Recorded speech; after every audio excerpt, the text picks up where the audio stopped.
I'd like to call to order the July 9, 2019 meeting of the Evanston Preservation Commission. We have a quorum of 7 members present. Before starting on the scheduled business, I think we had concluded that one of the items of new business, 828 Colfax, could be administratively approved due to the minor nature of the work and didn't require commission approval. I just want to make sure there was no one in the audience who is here other than the applicant's architect to speak to that. Okay, if not, I think we, Carlos can give it administrative approval and we don't have to have a hearing with respect to that item. That's okay? Great, thank you. Starting then with old business, the first item of old business is 2767 Euclid Park. Ms. Jeffrey Ross, applicant. Good evening, everyone.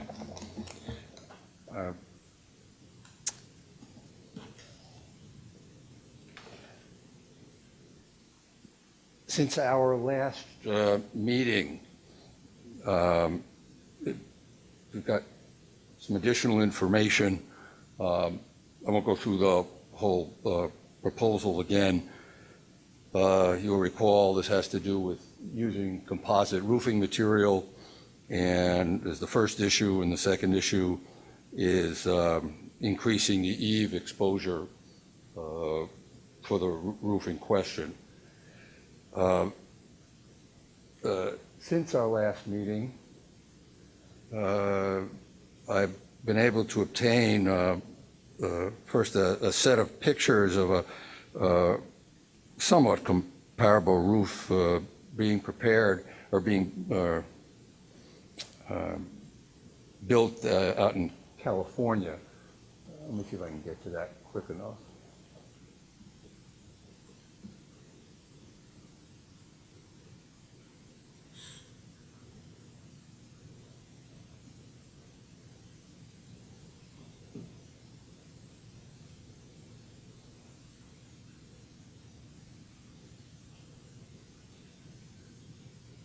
Carlos, am I doing something wrong? There should be more slides. Yeah.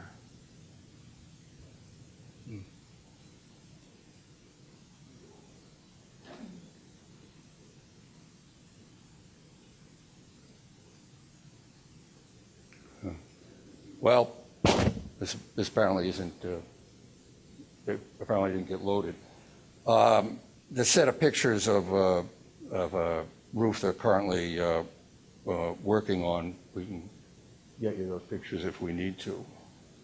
I think I just needed to warm up. Let me see if I can get them. Great, thank you.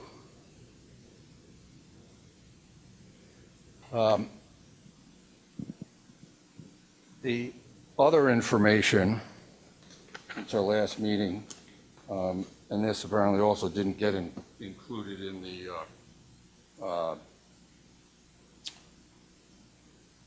material that's on the screen, but it's my understanding that commissioners did receive copies of these, but I printed out some extra copies.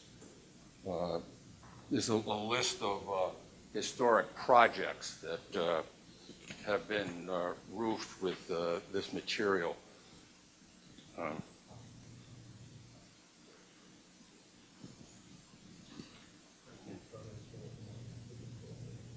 There's the great. Thank you, Scott. Appreciate it.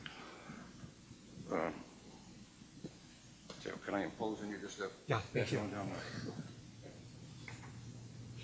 there? Thanks, Charles. This is a roof they're currently working on. It's got wavy shingles.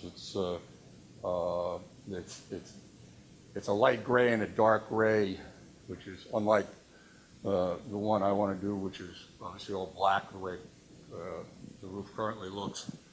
But you can see it's another example of the use of this composite shingle material.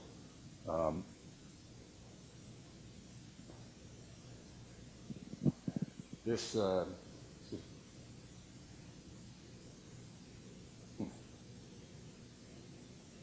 you can see the eaves. There it is. These eaves up here are somewhat like what we're proposing to do. You can see the curves on them. You can also see the increased exposure on the construction. And these are in response to, by the way, just so it's clear, that the commissioners had asked for other examples of what this type of roofing material looks like. Here's another, I think it's part of the same property, again, with the greater exposure on the eaves.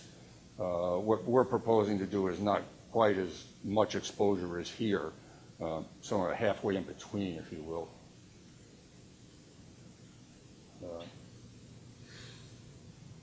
So you've got these pictures, then the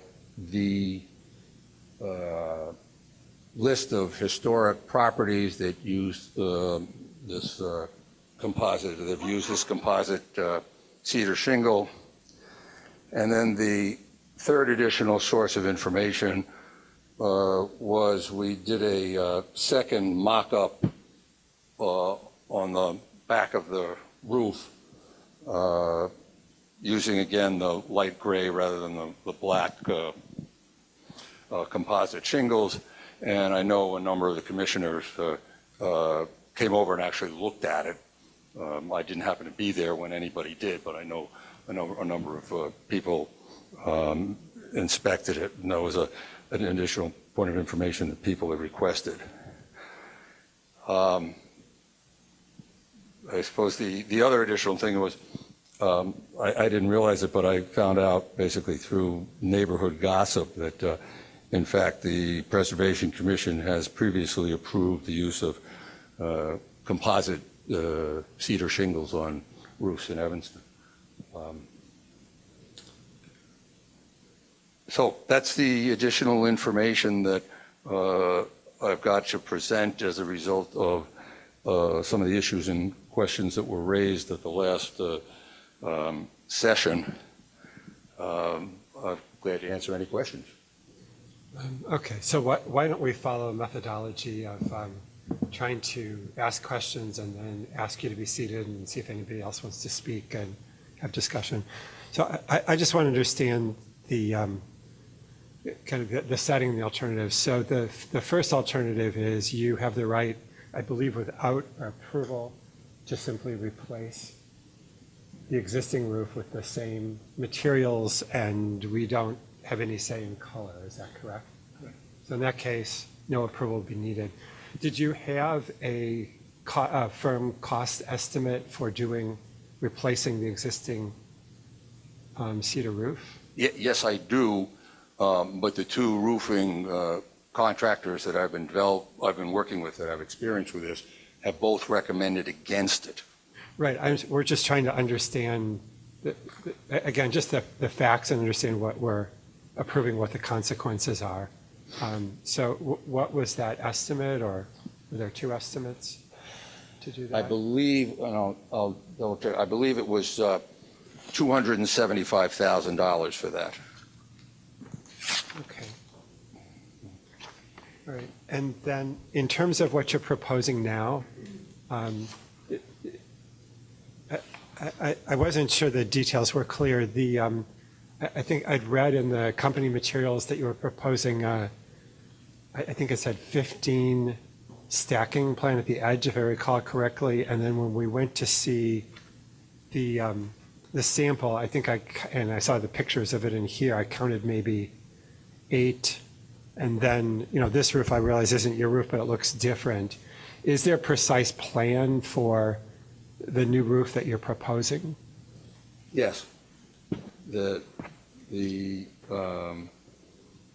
use this composite cedar roofing system with the 15 courses, which will add to my cost roughly an additional $78,000. And the reason why I'm willing to spend the money, the extra money, is that it comes with a 50-year warranty. And my experience with the cedar shingles stained black as they are, and I think that may be one of the major reasons. But the deterioration simply is not, it's not a cost-effective solution. Have, I stand corrected. The total price for replicating the current roof using the cedar shingles is it's only $244,000. and then the bid you have for the roof you'd like to build with the EnviroShingle is? Well, it's with the 15 courses, it's an additional $78,000, and then on top of that, there's another, I believe it's $9,000 because it's a special order. They don't make them usually in solid black, and I believe that is, $9,700. So it's about $83,000 more to do the EnviroShingle? Actually, Roughly. 87,000 more. Okay. And then, so the reason I'm asking these questions is I think everybody's going to want to know what the proposed roof is going to look like.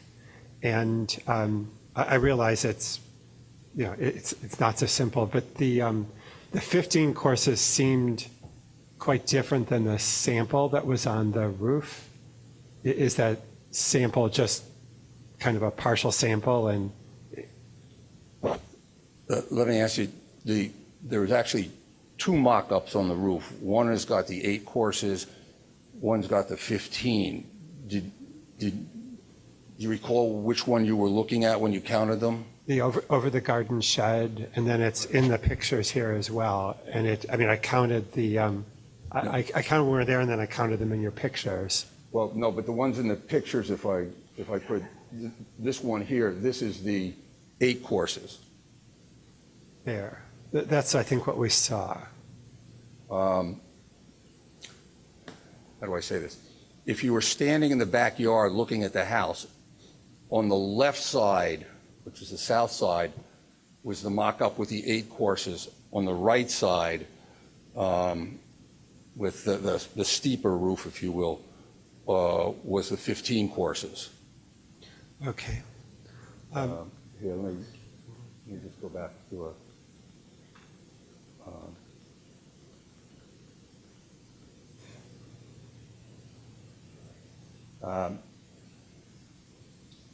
The 15 courses was here. This is north, south, east, west, east. The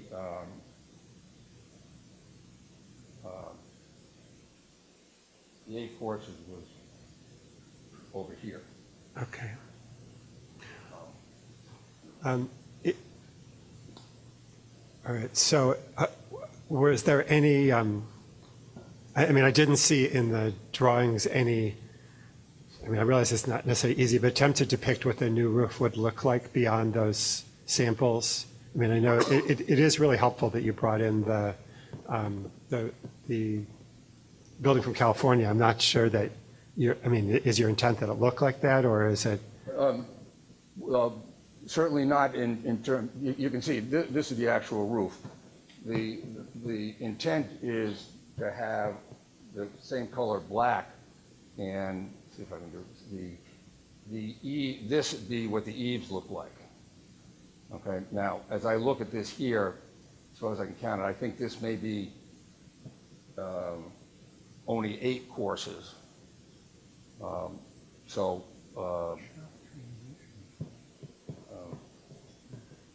Quite candidly, I don't know where they start to count. I know they start from the wall underneath going up. but I'm not quite sure Okay.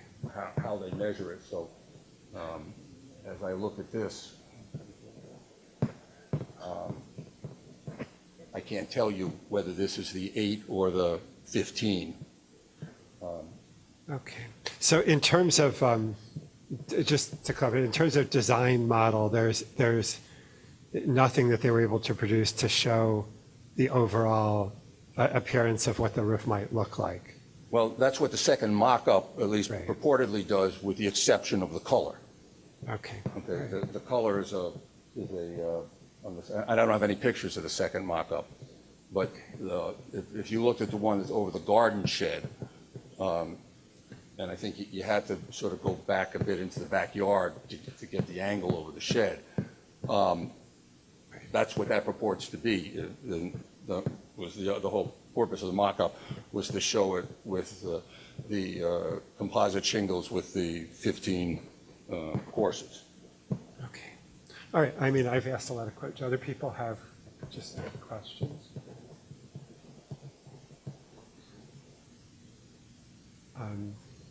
Oh, I just want to, I appreciate you doing the mock-up for us. It was helpful. I needed a ladder, though, that's all I want to say. But I am very short, though. But anyway, I could see it, and thank you for that. I think it helped with the visual. Ken, did you have a question? In addition to the cost differential, obviously the synthetic is more expensive now in the hopes of saving money on maintenance. Did you get and they said that has a 50-year warranty for that? Yes. Is it, a couple of clarifications, is it just the shingles themselves, or is it the whole installation is warranted? Do you know? I believe the 50-year warranty is on the shingles themselves. I believe that what I'm being offered is a 10-year warranty on labor. And then for the natural cedar shake, do you know what kind of warranty they'd offer for that? Well, Assuming yeah, that's one of the serious drawbacks. The manufacturer's warranty, the cedar shingle, by the way, there's differences between shingles and shakes, but just in case you really care about these things, which I didn't used to. The manufacturer's warranty on the shingles is voided if you stain the shingles. So if I went with the cedar shingle, I would have 0 warranty. It's also not clear what the effect on either the warranty or on the what's the word I want to use? The non-deterioration is of the fire retardant requirement. In other words, the city has, I think it's a grade C fire retardant requirement. I'm not sure what the difference is between A, B, and C on wood shingles, but you've got, okay, you asked the question, you got fire retardant issues, with material, you can do the wood preservation, I call it the guacamole wood, where they impregnate the pine with, used to be copper arsenate, I don't know what it is now. You can put on anti-moss, coatings, and then eventually, or every couple of years, you put on a type of an oil spray. Each one of those is supposed to help with different things. It's not clear, at least to me, how well they interact together, or whether you need, for example, to have if you've got a fire protective coating, whether you also need to do the wood preservative coating. And I can't find any information that says one way or the other. But I was told specifically that once I stain it, which of course I have to do because to make it black, no warranty. Can we just talk about, I just have a question. So the material as wood, I wonder if and I don't know how the commission's going to vote, but would it be acceptable if the heated, because I think staining it, just if there's no warranty, and we know that staining a shingle roof is not a great thing for preserving it, is that something, just something to think about, is that an acceptable, if that was a decision, would that be acceptable? I don't think we have any jurisdiction over color. We don't have any jurisdiction. Okay. I don't think we do, although I did want to say, just from my previous life at the Park Service, et cetera, I agree if you put a roof on and then painted it, then that's not good for a shingle. However, the typical method of shingling roofs when you're dealing with things like this is actually dipping the shingles before you put them on the roof, which actually extends the life of the shingle and gives it more UV protection. So I'm surprised that, or I'm wondering if the information they gave you is based on putting the shingles on the roof and then painting them, or if it's dipping them, because that's different than everything I've ever known. You're absolutely right. I was given the option, okay? If I want to have them, if I want to have the wood ones pre-dipped, that's $42,475 extra, okay? And that still voids the warranty. That voids the warranty? Yep. Have you That's considered very- not staining them? I mean, The higher power to whom I report has advised that that will not happen. And if you look at some of the pictures of the house, it really wouldn't. I mean, the house is sort of a, lightish, and all the trim is black, and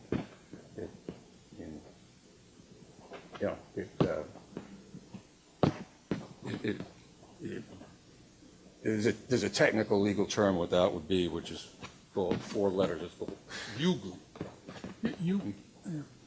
I have a question. You indicated that it's $42,000 to pre-dip. What is it if you had just gone out there with I guess what you're describing is post-installation staining, which I wouldn't recommend either. But I don't understand, that to make it black was going to cost you something as well. Yes, and I did not include that in the I'm just trying to find out the difference between that and the 245. 44,000 you just quoted. Yeah, hold on a second.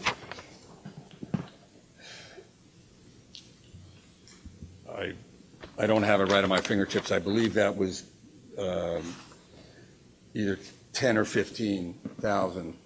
Plus, then you if you went with a cedar, then you've got every 3 or 4 years you've got to do the oil spray.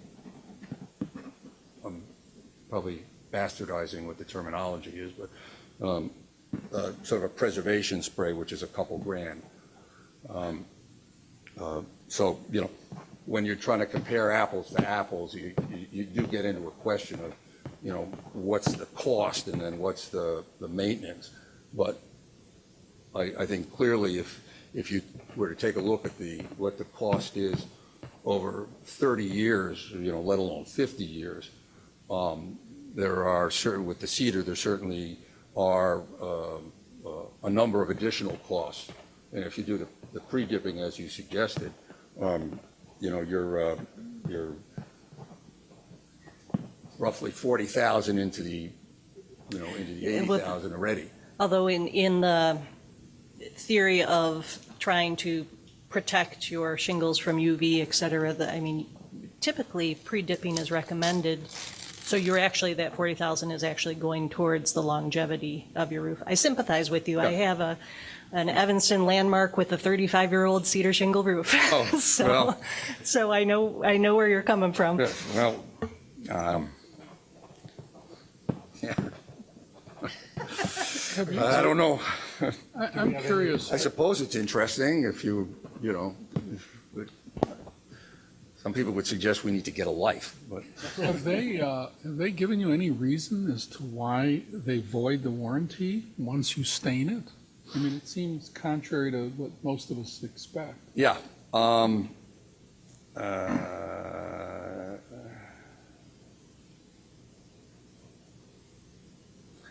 No, I don't believe they did. What I've been told is if you stain it, they don't warranty, even though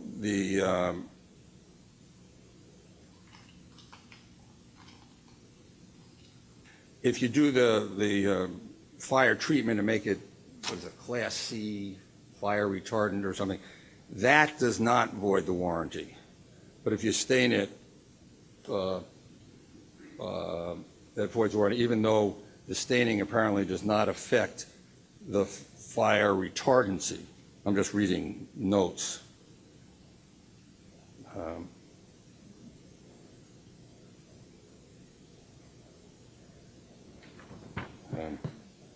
And I'm not getting into all sorts of other issues with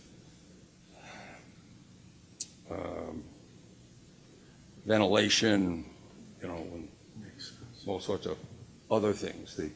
The problem I have is it's called premature deterioration, and I think as I mentioned before, since I moved in 22 years ago, I've already spent over $100,000 on repairs, including staining and what have you, and I'm now faced with a significant cost. And I know, I think I said that there was significant work done the year before, in '96, before we bought it. I can't swear that the whole thing was done. I haven't been able to locate the records about it. But if you take the costs, either the $100,000 or the cost here, and you prorate it over the years, it starts to get to be very expensive. So, to me, it's simply not economically feasible in our climate to go with a cedar roof stained black with the roof angles, or the slopes rather, that I've got. If there are no more questions, why don't you take a seat, and then we'll give the commissioners freedom to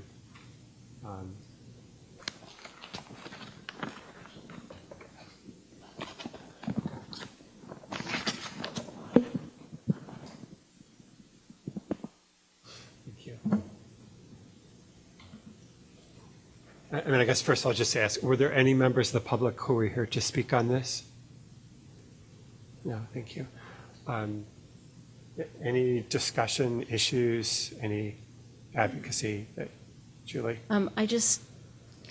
Unfortunately, I think that the synthetic material just will never, ever look like the cedar roof that's there, and it's just not the eave condition, it's just the way it sort of organically folds around the shapes in not a regular pattern. And because, I mean, I know it's, there is an upkeep that, there are places where there hasn't been upkeep, and I'm sure that has added to the deterioration. But it's very hard when this is a landmark and the roof is the main feature, I think, of the landmark structure, to replace it with a product that will never match what is there.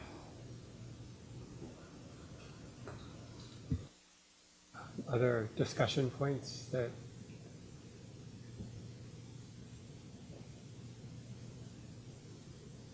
I have to agree and thank you for doing the mock-up. I spent a considerable amount of time in your yard and across the street and all around. And, hoping, as I said, even from a person with a cedar shingle roof, that, the products had would replicate. I suppose the benefit and the downside of living in a beautiful house that is such a incredible landmark in Evanston, for the way that the roof is constructed and for those, every part of it, the eaves, the top, the rolls. I think that you put yourself in a position of, having to maintain at a certain standard the original craftsmanship that got it to what exists today. The mock-up was very interesting, but I don't think it replicates it enough to warrant it.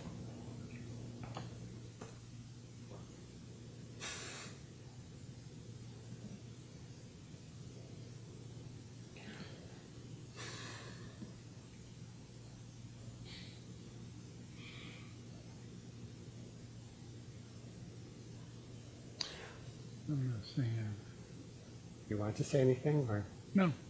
Okay.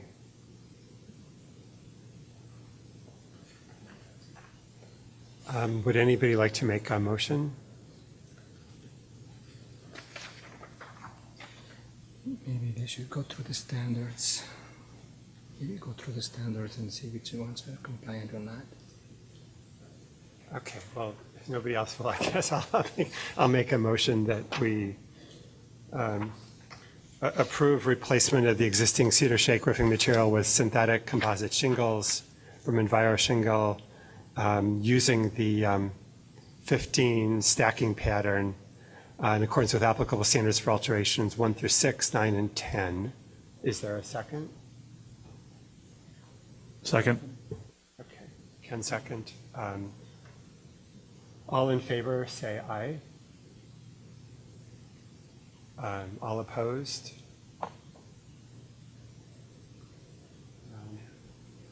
Four? Or abstentions? 2 abstentions. It's 5 opposed. I'm sorry, there were 5 opposed? Okay. 5 opposed? 5 opposed, 2 abstentions. Who were the abstentions, please? And Elliot.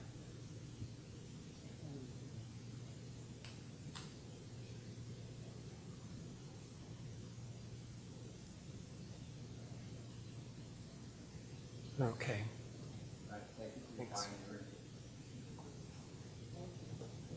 Mr. Ross, I want to thank you very much for all the time you put together the information, the mock-up, the opportunity you gave the commission to visit your home, and we hope that the decision does not discourage you from maintaining the home, which is a landmark, a very important landmark in Evanston. So I want to thank you personally about that. Thank you.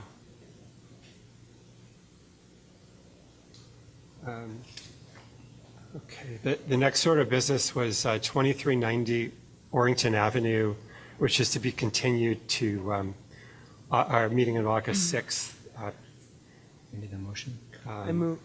I move to continue 2390 Orrington Avenue to the August 8th meeting. Do I have a second? Elliot, all in favor? Aye. Aye.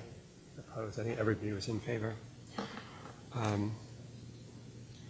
All right, then there were actually 2 matters to be decided with respect to 2404 Ridge Avenue, again, to be continued to the August 6th, 2019 meeting. We have a motion to continue. I move to continue 2404 Ridge Avenue to the August 8th meeting.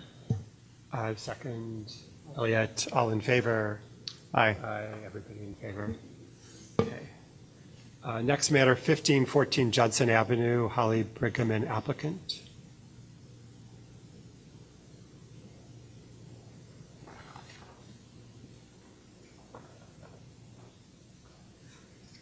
I've been communicating by text with my clients, but they probably won't.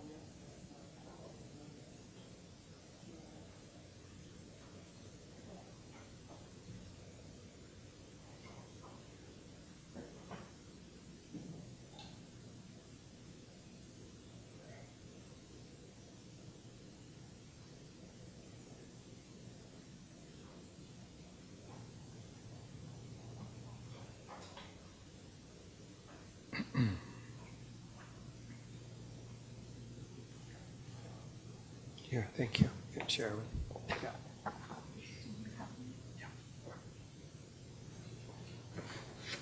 Thank you. To walk by and see this.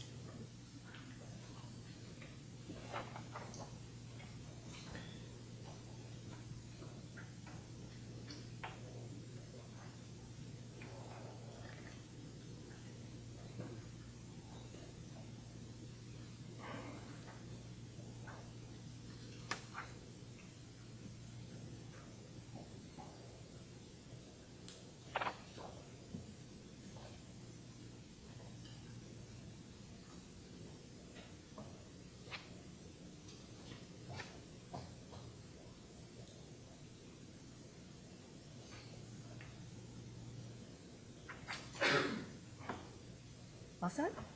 Hi, I'm Holly Brigham. I'm the designer on 1514 Judson. The house was built in 1873, put on the historic register in the 80s, and there was a extensive renovation to the rear volume of the house in the 1990s. Generally, it's a really modest-sized home surrounded by larger homes. And there's two main volumes. The front volume is smaller than the garage. I mean, it's a pretty small front volume, and then there's a kind of equally sized but lower roof in the back. The front volume has the parlor, dining room, library on the first floor, and 2 bedrooms and 1 bath on the second. And the rear volume on the first floor is the kitchen family room combo, that's new, and dining room, and then the master suite is above on the second floor. The design goals were to create an informal open kitchen and living space in the back, and get a real indoor-outdoor feel in the back volume, and a variety of outdoor spaces with year-round appeal. My clients are very interested in a mix of contemporary and original features. One of the challenges is that the ceiling heights in the back volume are a lot lower.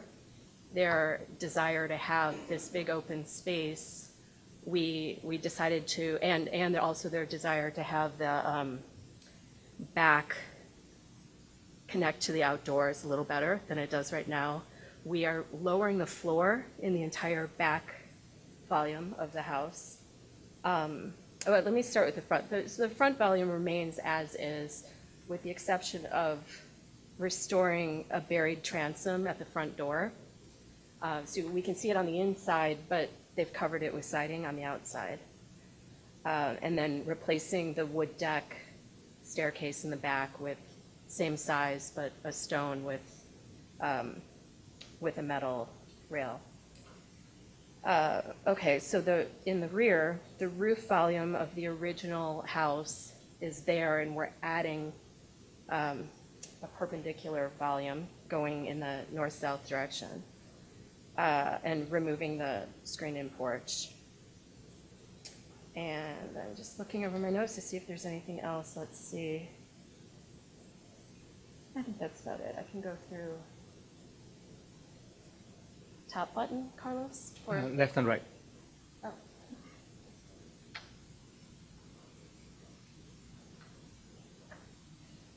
I think most of you got copies of these photos, but I think the top one is really shows kind of in context how small the house is. I think I mentioned briefly that the garage there's a 4-stall garage in the back that's brick that goes almost lot line to lot line. So that takes up a lot of the lot coverage. These are just some photos that we pulled from the History Center to try to get a sense. There was an original porch, and I believe that the transom at that point was on there. It's in shadow, so we can't tell, but that's my best guess, that when they took the porch off and re-sided the front, that they covered the transom for some reason.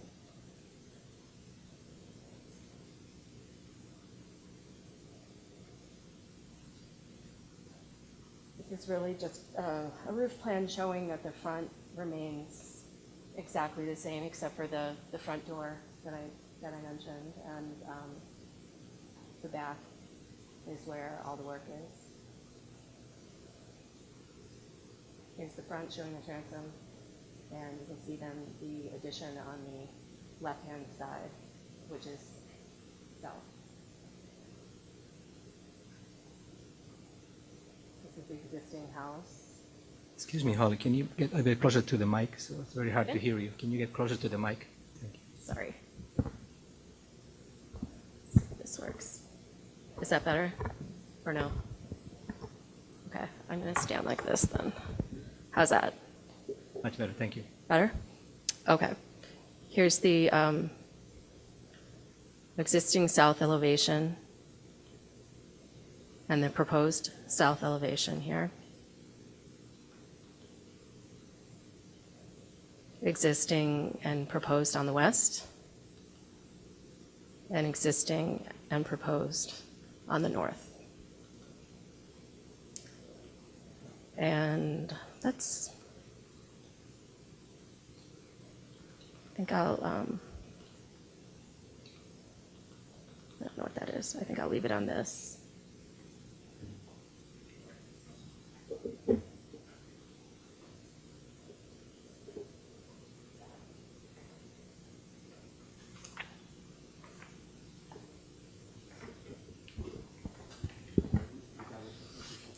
Yeah. Could you just explain a little more about the what the materials and configuration are, especially at the kind of either side on the south elevation? You have the new projecting wing, but then to either side of it is some kind of a glazed wall. Can you explain better what that system is, what the materials are, how it's Yeah. what's happening? We are pricing a steel frame window and also an aluminum frame window that is Western windows, which is meant to look like the steel frame window. So the very small mullions on that window wall. That's the stair, the new stair that goes from the basement to the second floor. There's no, it's just attic space. There's no third floor in this house. Siding on the entire addition to match the front. And the materials on the trellis are undetermined at this point, but I imagine they'll probably be metal and painted.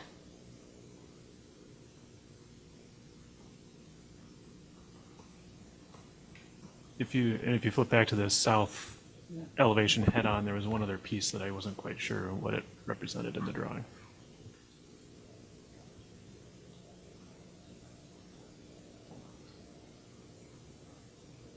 To existing or proposed? So to the far left, that's just a trellis, or is there something else going on there? There's a trellis, and beyond that, best seen in, let me go forward. There's a small glass area, the mudroom, to the side. So that's what you're seeing beyond the trellis area. And it's open patio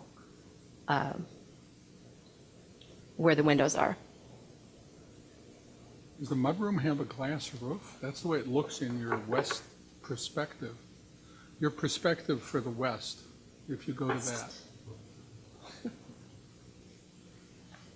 Keep going. Yeah, what is the roof of that mudroom? The roof Yeah, of it the, looks like it's a glass roof, that projecting mudroom. of the mudroom volume? Yeah, Yes. that's a glass roof. Mhm. Okay.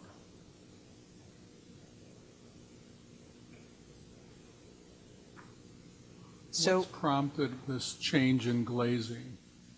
I mean, you've gone from very specific windows on the house and even portions of your addition to this entire steel, quasi-steel, I'm not quite sure, aluminum glazing system, which is a curtain wall.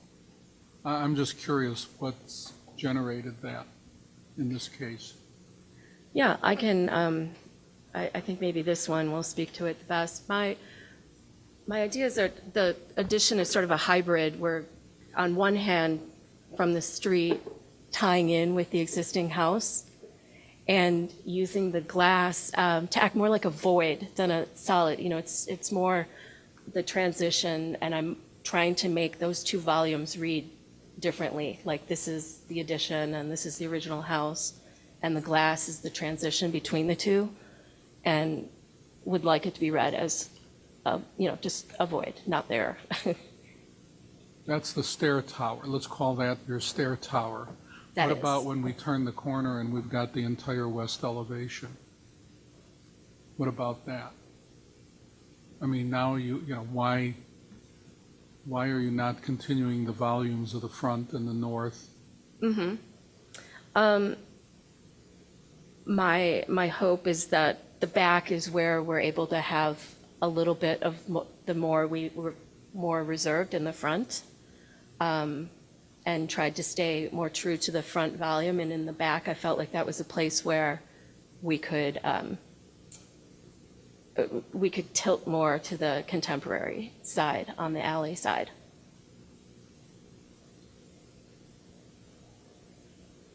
What is the railing on the second floor? I'm sorry, say The railing on the second floor. the railing on the second floor is shown in glass.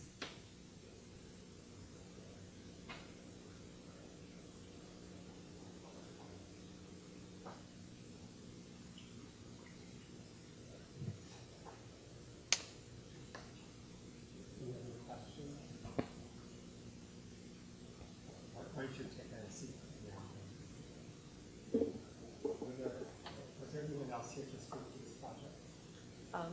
My clients, the Cohens, are here. I think that was his point, but hold on. Any discussion from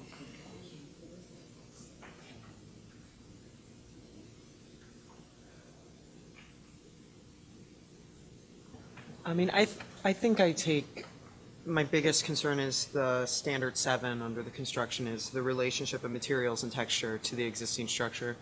I think that what you were talking about, Elliot, with the glass, I think that is something that is introduced into the structure but wasn't originally there, and I don't know if that keeps with that standard 7, would be my concern.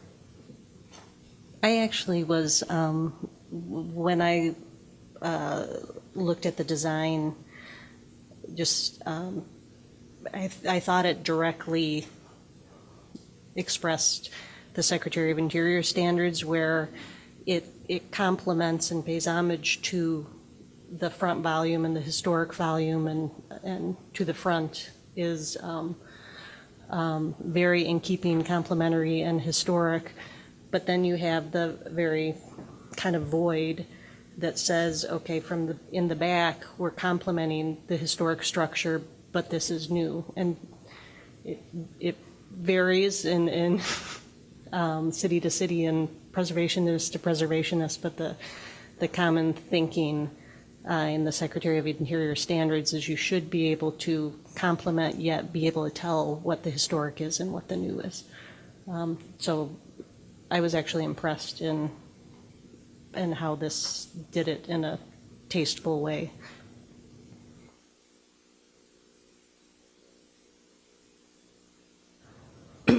So this is just, I think that it has taken it too far, and that the openings on the back and this glass box that pops out actually are not in keeping with some of the standards, and not just 7 within, this is new construction, but it's also the composition of the openings. Let's see which one that is. The proportion of the openings, which changed dramatically. It's number 3, rhythm of solids to voids and the facades as you move around the house. So Yeah, I That's was my gonna feeling. I would agree with you. I think it's really 3 and 4, aside from, it's not the relationship, I mean, the materials, with the exception of the window materials and all the rest, are pretty much, as far as I can tell, the same siding that's on the rest of the house. Is that correct? But then it becomes the way openings are handled, and it does get to, proportion of openings and that rhythm that's completely lost. And this is the view that probably gives it away more than anything else, that we no longer have, whether it's the, solids within the voids, or, I'm sorry, voids within solids, or the proportions of the openings. And then even the kinds of openings that we have, you don't have to duplicate them, and I don't think you have to replicate them, but you have to at least, I don't want to say pay homage to them, but at least respect them in some way or another. And this seems to be a combination of sort of flat roofs and other things which are not even compatible with the volumes of the other space. I think the additional cross volume is not the issue. It took me a while to look at the elevations and understand why windows changed heights when you looked from the street, and it had to do with where you'd set the floor and how you'd lower the floor as you went to the back to maintain the height of the volume. But I think it's much more this view from the back that says we're not going to worry about all these other openings. At which point I could say, why do we even see those few windows still using the same openings on that right side, let's call it at the south end? Because at this point, the rear end of the house is no longer respecting the, I guess I'll call it the east side of the house at all. And I'm not convinced that that glass stair tower is really a way of differentiating between front and back. You can do it with a recess. You could still generate a stair tower and say, here's where the joint occurs, and here's where one connects to the other, without necessarily saying, I'm going to put it in your face and say this is going to be glass versus siding. I think it could be much more delicate.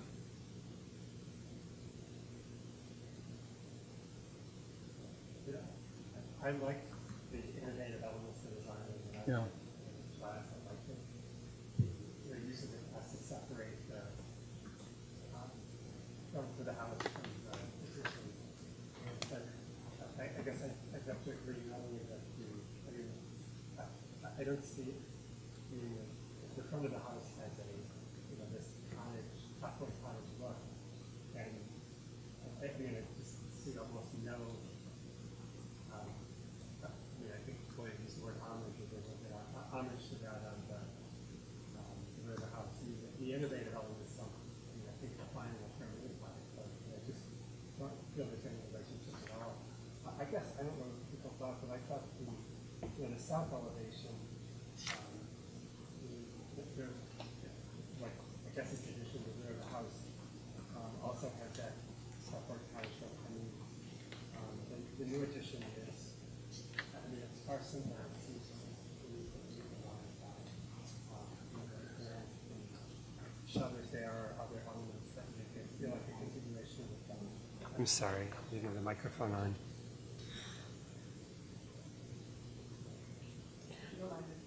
Okay, I'll say it simpler. I also thought that the south facade, that the addition seems much plainer than the existing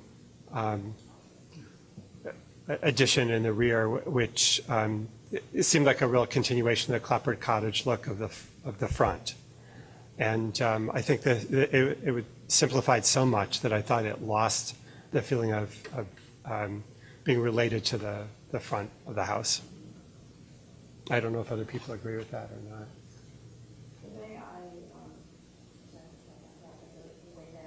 Sure. You can come back up.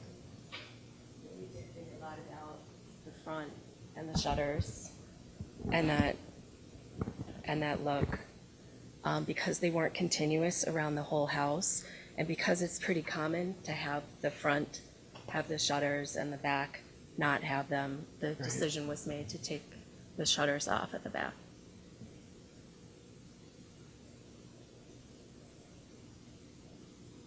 I don't know if other people agree. I know my thought would be that, the project itself is a project that we could clearly permit, and the question is really about the particular elements of the design. I don't know if other people feel that if there were modifications made, it could be resubmitted or modified for approval. Yeah. Would you be willing to bring back a modified design? I would want some information on what you were expecting with that, and not just to draw it out another month without knowing. That's fair. If you could clarify. Sure. I think, thank you for hearing us today. I mean, I think something. Excuse me, that- sir. Can you please tell us who you are? And Yeah, I'm your- Jeff Cohen, one of the owners. I think the most important thing that Holly said, in wrestling with how to make this expansion, tasteful and small and modern in some ways, but still reflective of what this, very, very old house is. The key thing for us, which is why we didn't come a month ago, was to actually create that void between the two spaces. I mean, that was very, very purposeful, because so many houses I think we see around Evanston have this kind of two-story, blow out the back, put a kitchen and a family room on the back, and just kind of make it look like it was always like that. And we thought that was, it just didn't work, especially because we wanted to keep the, I'm not an architect, but to keep the roof line that's coming out towards us. A simpler thing to do would have been to chop that all off and just put a two-story addition on the back and make it, kind of, quote, look like it was always there. So the void that we tried to create was very, very purposeful, because the main view from the front of the house is almost unchanged. You'll start to see it as you come around the side on the south view. But that's that whole transom coming out is why we still have the windows kind of the same, mirroring the old windows in the front. And then it doesn't really turn modern until you can't see the void from the front, you can't see it from the south side, and all of this is really directly into the back, which is, it's funny, it looks big here. It's actually, this is a pretty small volume. So it's unapologetic, we're not apologetic about it being modern. We're trying to figure out how to do something modern and still keep a lot of what was old without kind of a monster-like mishmash, Frankenstein, to pretend that it was always old. The other thing to know about this house, which I think you know, but maybe not, is that it's really got two kind of unimpressive additions that were built from the original structure. The house didn't have a kitchen to begin with, so that was one addition done sometime when, 1900 or so? And then a second addition done to put on, it was still tiny, to put on another kitchen. So it's the nice cottagey thing you see in the front, plus two kind of intermediary, what I would say are, less than architecturally pleasing additions to try to get the original volume. And this is a way to kind of, I think, ameliorate that. So anyway, that was my commentary. Very good. Waiting for somebody else.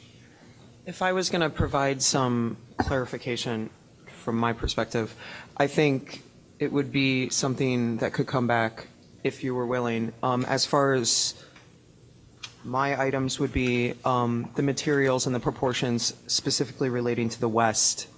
Were you calling it the mudroom? What is that back room? The kitchen? Yeah.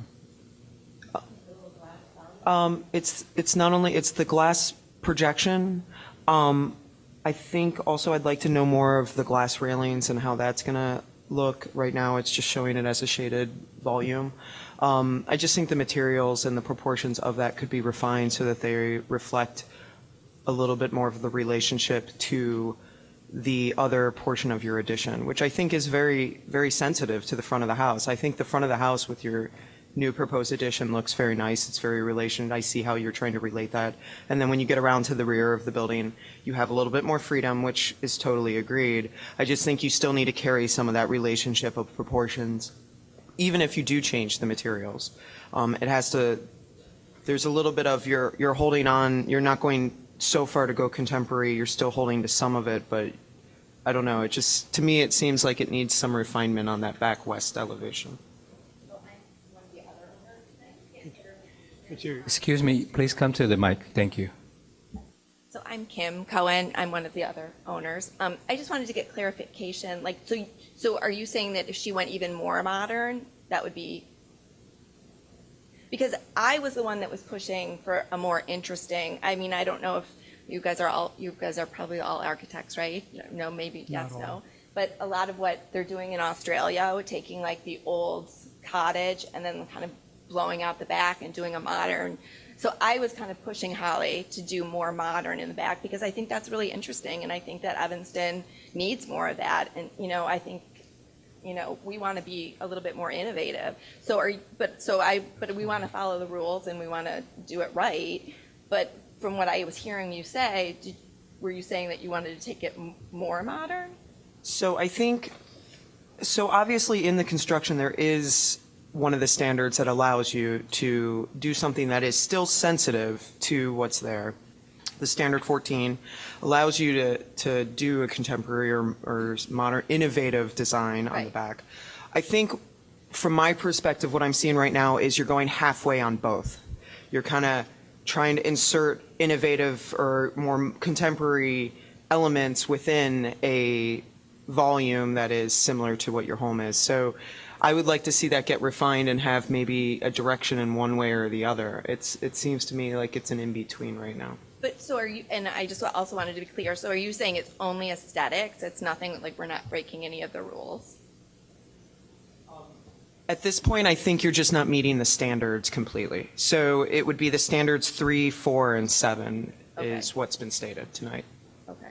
I mean, the approach that both you and your husband are describing is fine. Okay. It's really the execution of it so as not to completely lose the relationship with the rest of the house. I mean, you're certainly permitted under the standards to have innovative elements. And, I think there's some really good ideas that I think everybody really likes here. I think, and again, I think this is a project that can be approved. It's really just making refinements to try to, better integrate to the rest of the home. Okay. Yeah, we've been living in Evanston for 20 years, and we renovated our current house in keeping with all the architectural, same vintage house, different. But we kind of wanted to now, this is our hopefully forever home, and we wanted to do something really innovative. So That's great. Can I just ask, it's probably here in front of me somewhere, but the small volume in the back that's in question, how big is that? 4 feet wide and maybe about 8 feet, oh wait, 9 feet. Okay, that's what I thought. I know when I originally was looking at the information you sent, and I was just looking at it on the page, it seemed, initially it seemed jarring, and then when I went out to the site and started walking around and looking at dimensions, it felt a lot better than when you just see it on the flat page. I'm so surprised that volume is 4 by 9 feet. is the contention. Well, I think. I don't think that, I think it's the way it's portrayed in that drawing, and what confuses it, even though, plans are no longer necessary, but, it's not even clear looking at your floor plan how one enters the mudroom or the breakfast room and all the rest, because, we're not really seeing doors on that one. And is that an element that one comes in from the rear? Is it one that enters directly? I mean, you're you saying enter it's only off. 4 Yeah, feet. I'm sorry. The plans that I gave you, this has all been built in a 3D model, and the model, when Carlos asked me for plans yesterday, isn't ready to present, so I had to go back and update just the AutoCAD schematics, so there, it's lacking a lot of the detail of the model. But you come in off of the patio and into the living room. So you'll see you come in on the long side of the glass volume. There's no connection. There's a closet there's an entry closet between the there's two mudroom and the patios. breakfast room. So which patio do you mean? The You've got a trellis. south patio and a west patio. The that's fine. south trellised patio is the back entry. And then you walk into the long face of that You walk mudroom? into the long face and you would enter, and there's a closet then in between the breakfast room and the mudroom. And then you continue into the house in between the kitchen and the living area. There's the circulation, and the stair to the basement is directly across in the stair volume, directly across the room. I think that you can be innovative and you can transform things, and I just think this is, to the degree to which it is transformed based on the standards, that makes it difficult. So it's not like you can't have, I don't think you couldn't have larger openings, and you don't, but somehow it is so different from the house in so many, it's that back addition, that it makes it difficult when you're actually reviewing the standards. So I know it's. I've run into this before Yeah. because as a designer, I've got, how do you, when tasked with adding a contemporary addition, it's the eternal question.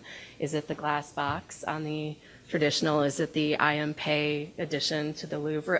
Or is it, it's no one is ever, I'm never going to get 7 people to agree on that, let alone maybe 3 to agree on it.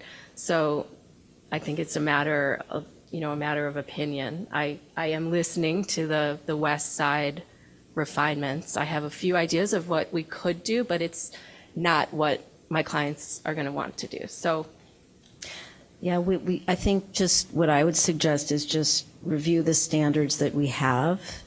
And it's just not innovative is one of many of them. So yes, and at the end, there's a subjectivity to all of it, and I do understand that as well, so. yeah. I mean, this has been sitting on my desk since we started, and I think it's just a matter of interpretation. One final thought that might help clarify as you think about a revised design. I think the innovative can work if there's a clear demarcation between what is the historic, original, traditional design piece and what is the innovative piece. And I think where it kind of gets lost and goes awry is where we have things like the master bedroom volume, which has the same gable roof and the same gable trim, but then has the steel sliding doors. So it's kind of in one mass is a mishmash of both traditional and innovative. And if there's okay. kind of a clear differentiation between this is the historic and the traditional original part, and this is the new innovative addition, bright line between the two, I think that can be But if you more take sympathetic. A step further, imagine, because we've been having these conversations the whole time. We talked about knocking off the back volume and doing a completely contemporary volume off the back. How then do you address the street? So then it became, well, I really do want someone to drive by and not necessarily see this glass box in the back. So that was one issue. And secondly, again, interpretation, do you leave that original 2-story volume on the back, the roof in this design is added onto, or do you take it off, because at one point we talked about just knocking off that roof and doing the separate volume. But again, I see But you have altered that volume. no one's ever going to agree. You've extended it to the south, you've made it much larger, you're dropping the floors within it. So as far as I can tell, you've only salvaged part of the roof of that back volume. Exactly, At yeah, most. yeah. And yet, I think Ken's point is, you've tried to keep some of the elements of the front, but you haven't quite. You look at the way you did the windows, you've got double-hung windows sometimes, some look like they're casements. They all seem to be with muttons. In the front? No, in that second edition. And yet, you don't trim them out the same way. And Facing east? Facing east and west on that south end. You carry those windows around, but you don't detail them the same way, even though you're trying to maintain that character.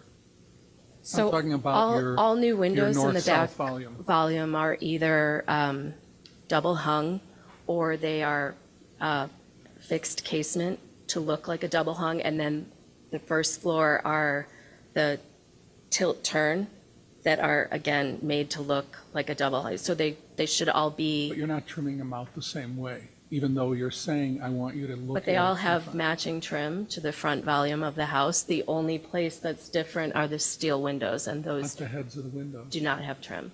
Your window heads appear to be different. You stop the siding, you run the siding to the ground on the south end of that north-south addition Because where your the living room is. foundation is, yeah, the foundation is only Well, because but the you're floor. adding, you're coming out further, so you could be doing similar things with it to the front of the house.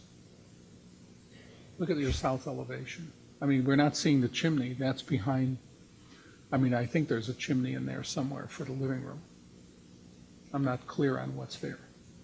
There seems to be a fireplace at the south end, isn't there? Yeah, the chimney is shown. It's not exposed on the outside, so it's in there somewhere. Mm-hmm. And that's why you have smaller windows on either side at the south end. But it's the way you've got tall windows, short windows. They're not carrying the proportions at all. And look at your trim. Let me ask you, so on the proposed south elevation, I'm trying to understand your,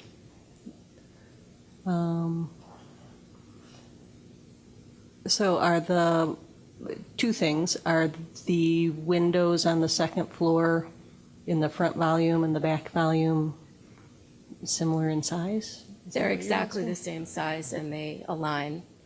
And then the header, are the headers the same? It's hard to tell with the shadow on the, or are they simpler in the back?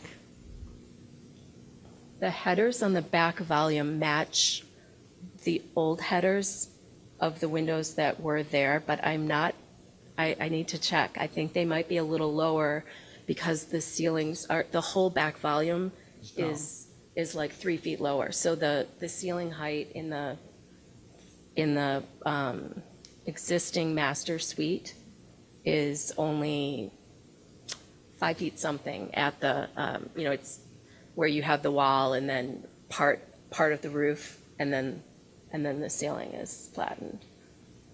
So the windows can't go any higher because of the wall. Asking them to go higher. It's your relationship, look at the trim on the outside of the windows at the front and look at the trim on the outside of the windows at that rear addition.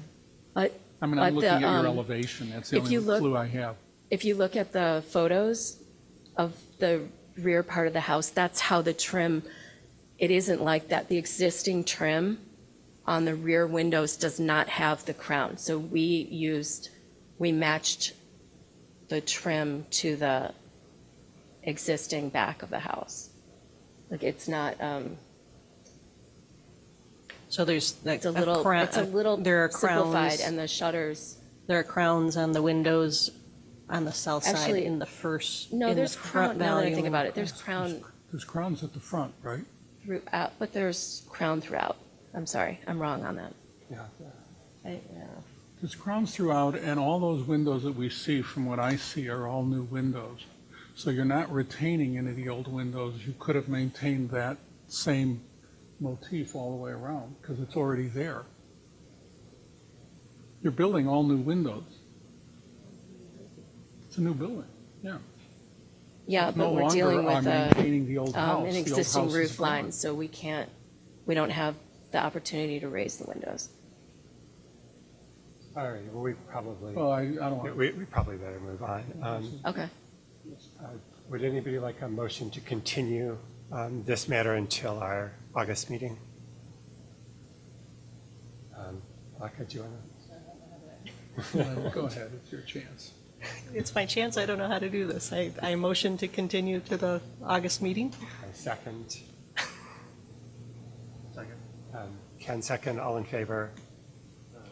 Signify by saying aye. Any Aye. opposed? None opposed, none abstained. So, 7 nights? Right.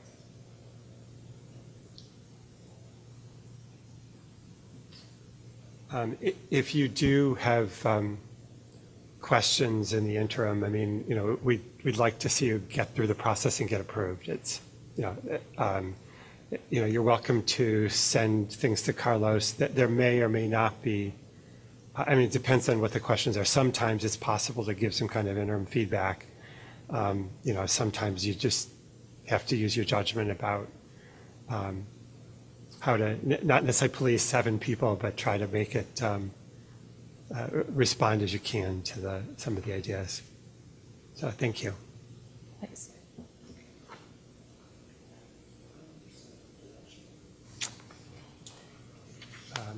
The next matter was 1229 Judson Avenue, which was to be continued to August 6th. Get a motion to continue. Julie? I make a motion to continue 1229 Judson Avenue to August 6th, 2019. Second, says you want a second? Second. All in favor? Aye. Everybody was in favor. Thank you. City project on Ridge Avenue in Greenwood.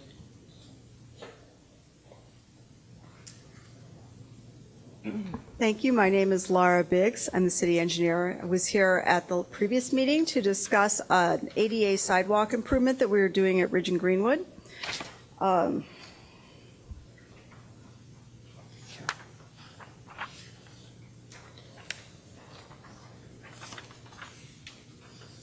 So at the time, I'll do a quick summary because I know not everybody was here. This is in need of a new battery, I think. You see, yeah. North-south, we have Ridge Avenue, and east-west is Greenwood Street. So at this intersection, which is not a signalized intersection, on the west side of the street, in both the northwest corner and the southwest corner, there currently exists stairs to both cross Greenwood and to cross Ridge. That is not ADA compliant. There have been some issues with that, so we are seeking to change that to a proper ADA compliant ramp, but that requires us actually to adjust the slopes of the sidewalk adjacent to it. As you go west up Greenwood Street, there's actually a pretty substantial slope for Evanston. It's not San Francisco, but it is one of our steepest slopes in town, it turns out. And so to do that, we are actually having to construct retaining walls. And that's where you see the very dark lines in the northwest and the southwest that are bordering the sidewalk. Those are retaining walls that will be constructed to match the existing Indiana limestone that we have on the retaining wall that generally goes up and down the west side of Ridge Avenue. So this is the southwest corner. You can see the stairs and the Indiana limestone retaining wall as it is existing. And this is the northwest corner. The slope as you go back on the northwest corner as you go west is actually much steeper than the slope on the southwest corner. So while we have to do some relatively short retaining walls on the southwest, the one that is more challenging is westward going up Greenwood Street. In order to lower that sidewalk and install the appropriate slopes, we will need to remove 2 to 3 trees. We've been at contact with the homeowners that border this property, Those trees, upon review by our arborist, he says they're healthy enough, but they won't survive this kind of construction. The homeowner actually does not like the trees. They are kind of scraggly looking. The way they've grown, they don't really leaf out in beautiful green leaves. And they are really, they grow very fast, but they're really only about 8 years old. So we've been talking with the homeowner about planting 3 additional trees if we remove 3 trees, but providing a different species that would work better perhaps in that area. One of the things that was requested when we were here last time was to have a rendering of the retaining walls. So this would be much better if this pointer were brighter. But the top one is as you're standing on Greenwood Street looking at the north side, that is approximately the retaining wall that we would have to build. The next one down, I can't actually even read what that says. It's the north side of Ridge. So you're on Ridge Avenue looking west at the one that connects to the north one. Okay. Okay, so the first 2 are the northwest corner, the one along Greenwood and the one along Ridge. The second 2 are the southwest corner, the one along Greenwood again, and the one on Ridge. One of the second concern that we were here to address is how do we terminate the wall where it comes into the sidewalk. It's not entirely consistent as you go along Ridge how the walls terminate at each intersection, but the prevailing or dominant way that the wall terminates is there is a slight slope down to the sidewalk, and then there's a hard 90-degree angle and a short wall. So you can see that here it kind of slopes down to the sidewalk, but right at the end there's a vertical wall. Here's another example. This one, and that's actually all the pictures we have. So I'm happy to answer any questions. That's how we plan to terminate it. Here is a slope down, but there will be a point where we just go into a vertical wall. Okay, Julie. Thanks. So thanks. I personally have no issue with the way this looks. I have a question which I think was raised the last meeting, which is probably not, it's neither here nor there, but the safety of actually crossing the street once it's so much easier to get to the street is really, this was raised before, there's no plans for a crosswalk or anything there. So I'm just really curious why we're making this so accessible, and then someone's going to be in the street, and it is such a busy street that is a dangerous intersection, and it just, I don't understand. And I know that's not our purview, but I am just saying that. Well, it is a legitimate question. And so, and this is a subject that actually we have debated quite a bit in the engineering group as to the best way to handle this. But this is a historic district. And as much as we love, as engineers, to go around changing things and making everything perfectly compliant with every great design practice, Evanston, whether it's a historic district or not, is older in its character, and not everything is easily adapted to the best modern practice. In this particular case, the issue that we have had is these stairs. Somebody has, on a bicycle, gone off the stairs into Greenwood. We've also had situations where we have had older people come to us and say the stairs are impossible to navigate when it's snowy or icy, and we really need a railing. That is not ADA compliant. So the city has a legal responsibility to make it ADA compliant. But if we start expanding the scope of the project, we'd have to be doing work across the street as well, because there are ramps that are ADA compliant that enter into Ridge on the opposite side of the street. So we'd have to be removing and modifying sidewalk on the opposite side of the street. And in fact, Ridge itself is not a perfect street design. So there was just, where do we stop on this?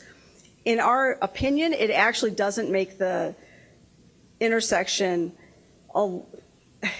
it doesn't make it more likely that people are going to end up in the street because we're putting in ADA ramps. It makes it more likely that they can navigate it safely and won't accidentally end up into the street because they've slipped or fallen or weren't aware there were stairs and did something drastic in an uncontrolled way. So philosophically, we decided to try to do the minimum improvement we can, which actually happens to be a fairly big improvement for the intersection, but we didn't want to keep expanding the scope. Okay, thanks. I mean, we have a lot of people waiting, and our role in this is limited to, you know, okay, I mean, can we keep the questions to preservation matters that we have approval over? Because it affects the wall and some of that. Do you know, what's the overall, it is on, but now it isn't. What's the overall rise of that ramp, do you know? I will invite my senior project manager who did the design. This is Chris Vanetta. He is one of our newer senior project managers in the engineering group, and he was responsible for the exact design. It's 1 to 12. No, that's not the question. What's the overall Oh, rise? the total rise.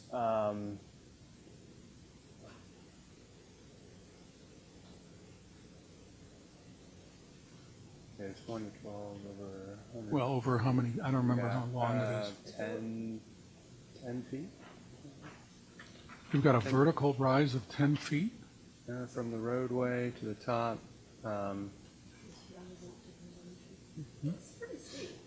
wouldn't surprise Yes, yeah, because it's 1 to 12 over 100, and the wall is 100 feet now, plus another 20 feet down to the roadway. So you're looking at 120 feet of 1 to 12. We added a couple subsequent landings. Do you have some landing? Okay, that's why I was We asking, did. because I Since the didn't see last them meeting, last we time. took some feedback from the homeowner there, and you'll see on this elevation's changed from the last time.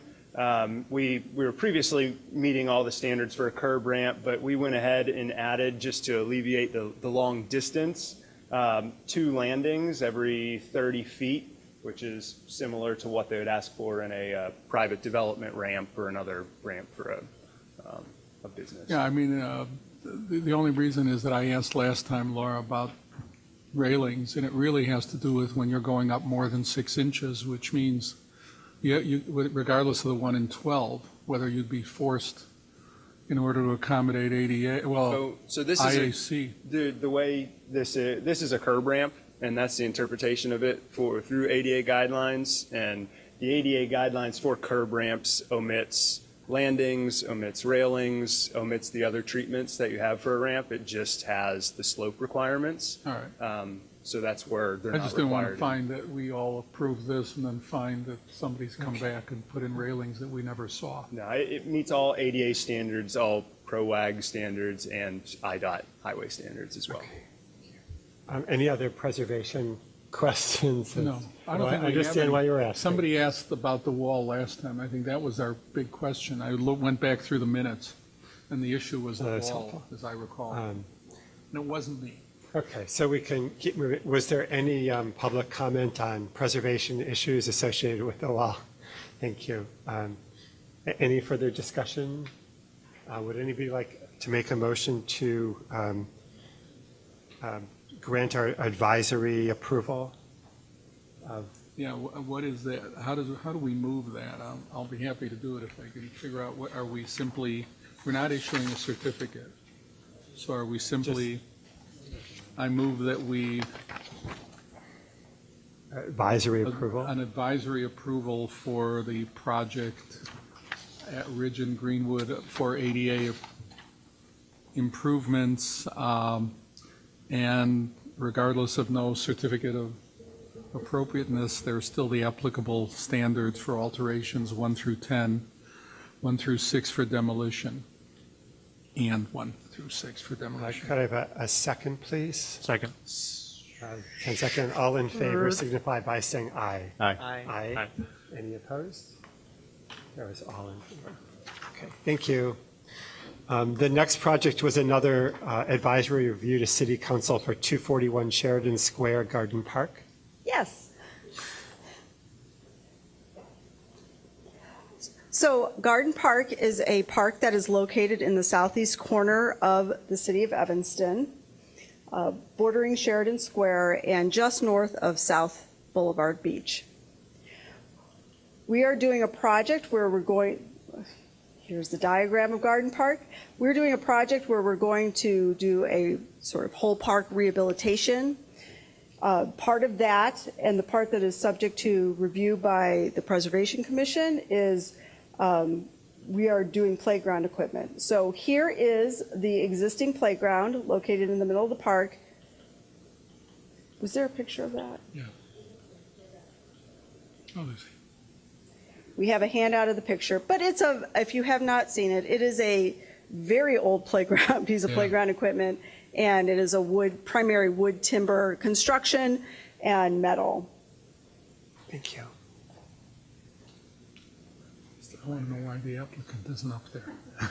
So we are replacing the playground equipment with a different style playground. We have had 3 public meetings with the neighbors and residents, and have also presented this to the Parks and Recreation Board, and through quite a lot of discussion have reached something that people are generally very happy about, and that is the playground equipment here is moving to the north. This is actually the edge along Lake Michigan. This is the new playground equipment. It was located more along here. And what we are doing is a more natural style playground. So it is a series of mounds that are built up with a rubberized surface material. We have some fallen logs here, along here. There's also some tree stumps for children to climb on. And then here, here, and here, we have boulders and various rocks for them to climb. And then this is actually being raised up to a little bit higher elevation, just a few feet off the ground, and here we have a short slide. So children can interact in a more natural way with their environment through some very intentional nature elements.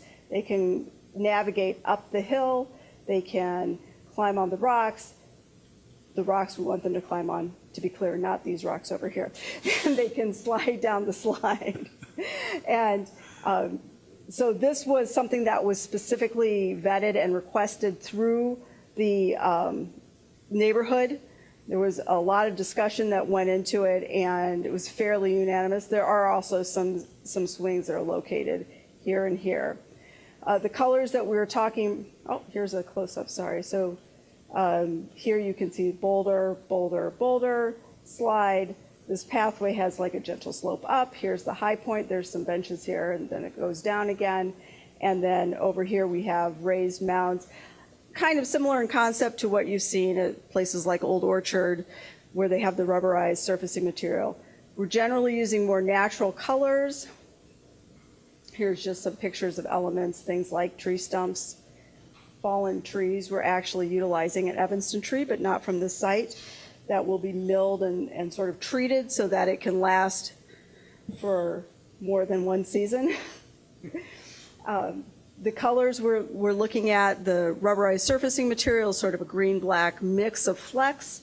The plastic slide is a beige color. We haven't got the exact shades finally selected yet, but that's the color palette we're looking at, is to keep it natural so it blends into the environment and provides children with a more natural interaction. Any questions? Any public discussion?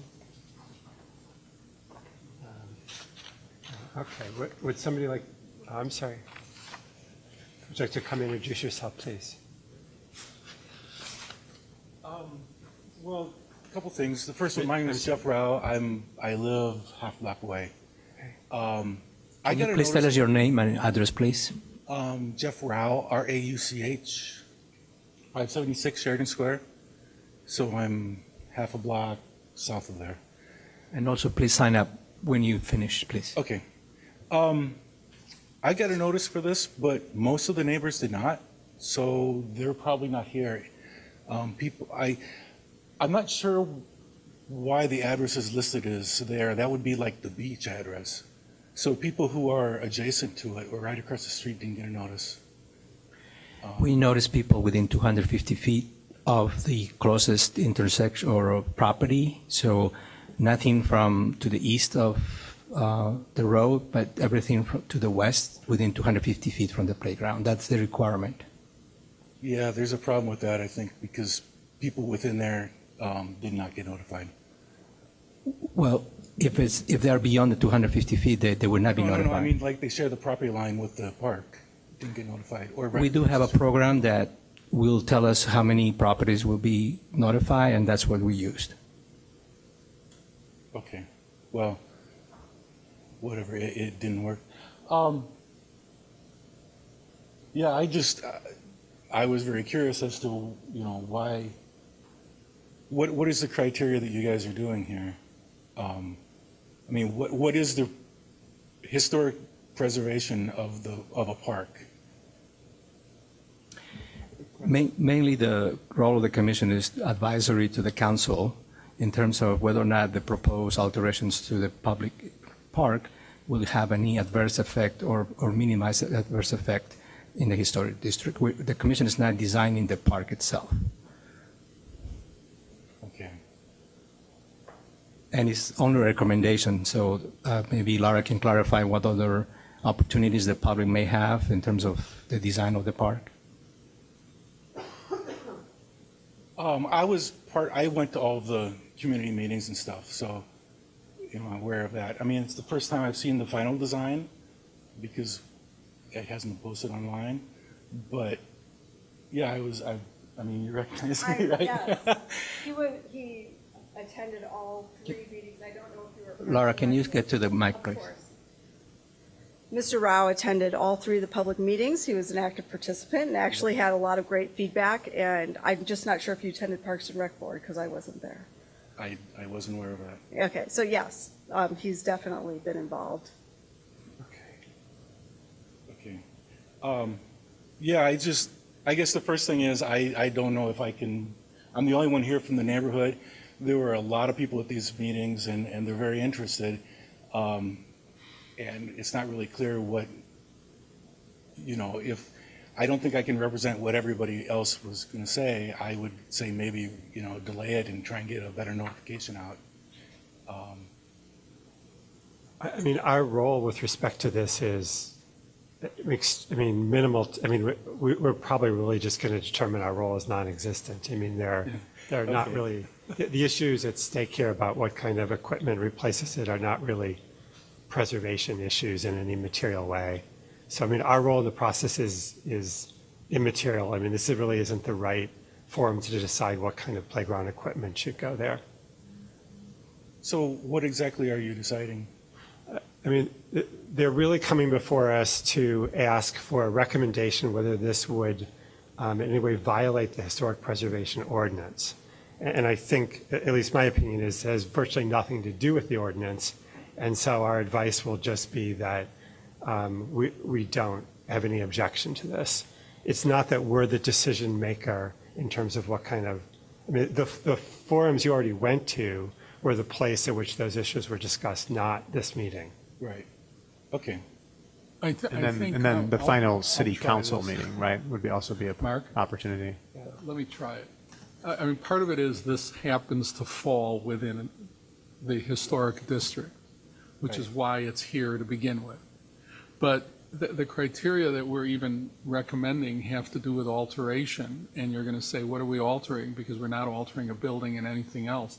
And I'm looking at the standards, even though you wrote 1 through 10. It's really things like that a reasonable effort's been made to adopt, let's call it this project, and to have minimal alteration to the character of the environment, that none of the distinguishing characteristics of the property have been are being altered and are being recognized. So you can look at it and say, is this construction of the mound and so on and so forth disturbing to the environment? But that's basically it, because there is no structure in the normal sense of an alteration when people here are there, somebody's doing an addition, ripping out windows and so on and so forth. No, I So it's understand. really very minimal. I've not here, but I've done this like in Santa Fe and stuff where it's very, very strong guidelines for that as well. But yeah, I guess the only thing would be the grading that the lookout hill is the only grading difference. But yeah, okay. I guess that's all I want to say.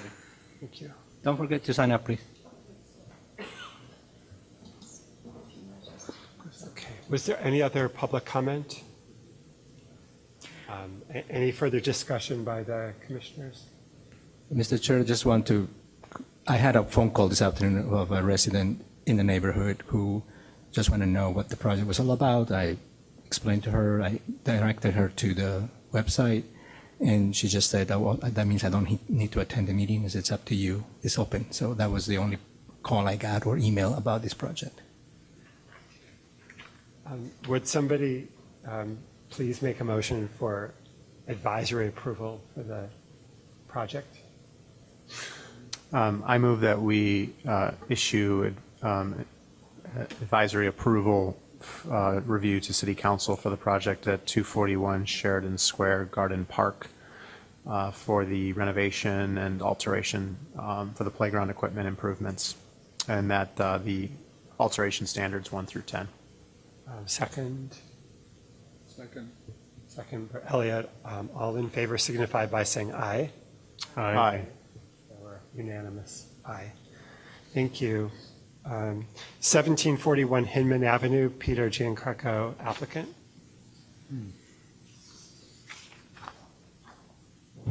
Good evening to the chair and the commission and city staff.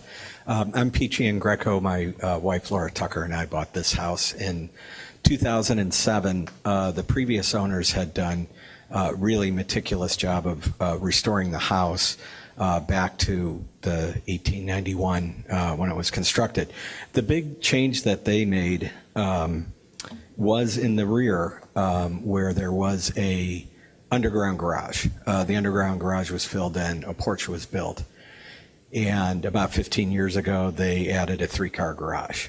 So the garage is fairly new compared to the rest of, the buildings on the property.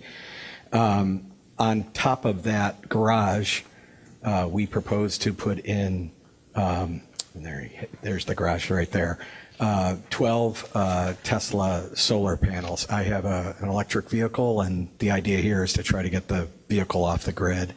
As you can see, the solar panels only face the alley. They're not visible from the street. They're not visible from the house.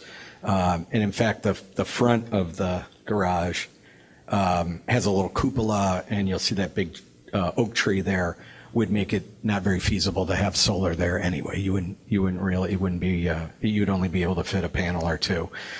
So there's nothing on the front, both from an aesthetic point of view and a preservation point of view and a practical point of view. The only place that there would be solar panels is on the back. It's, as you can see, a fairly new structure in the last 15 years, and I don't have a whole lot of technical background on this, but Mr. Ruiz came out the other day and did inspect, and the city's been really helpful in sort of moving the process along. So I don't have a whole lot more to add on that, other than I'll answer any questions that I can. Okay. Any questions? Are these photovoltaic? I believe they are, yes. So you're just you're generating electricity with Correct. And I charge my car right in that garage there, and anything that's over and above what my car would use would then go into the house. But it's not the intention that we're going to knock down our electric bill to the house. It just won't generate that much. Tesla's doing this so that you can charge your Tesla, hopefully. That is exactly it. No, I mean, I saw who was doing it, and that's why. Yeah, exactly. It's interesting. I have a question on the Sure. reflectivity of the panel itself. You have the 2-story building that's on the other side of the alley, and the windows that are right there. Is there a reflection that is going to be significant off of these when the sun hits them? The short answer is I'm probably not qualified to answer that. I would think no, just because the point of solar is to absorb, not to reflect, but I don't have the expertise to answer that. I don't think these are glass-faced, but I don't know what the exterior face is. Does it say? It says thermally pre-stressed glass with anti-reflection technology, however you want to interpret what that means. Yeah. I was just curious, just because there are two windows that kind of face directly on that, and I just didn't know if there was going to be any type of anti-reflection, if it creates any glare for that. Call the CEO of Tesla and ask. Any other questions? Thank you. Thank you. Was there anyone, any member of the public wish to speak to this? Any discussion? Would someone like to make a motion? Anyone?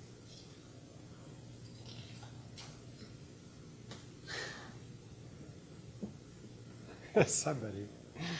Susie, do you want to make a motion? I move we issue a certificate of appropriateness for the project at, sorry, I lost the address, 1741 Hinman Avenue for the installation of 12 solar panels on the roof of the rear detached garage. Applicable standards for alteration are 1 through 10. Second. All in favor signify by saying aye. Aye. Aye. Unanimously in favor. Thank you. 429 Lee Street, Kindon Mills applicant.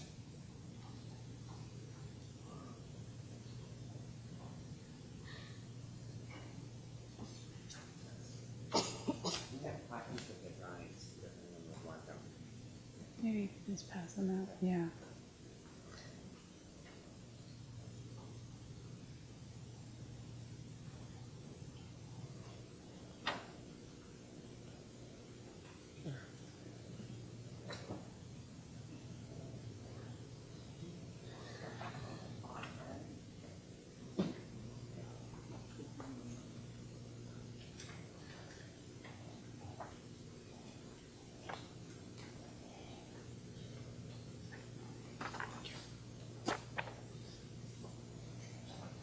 Thank you.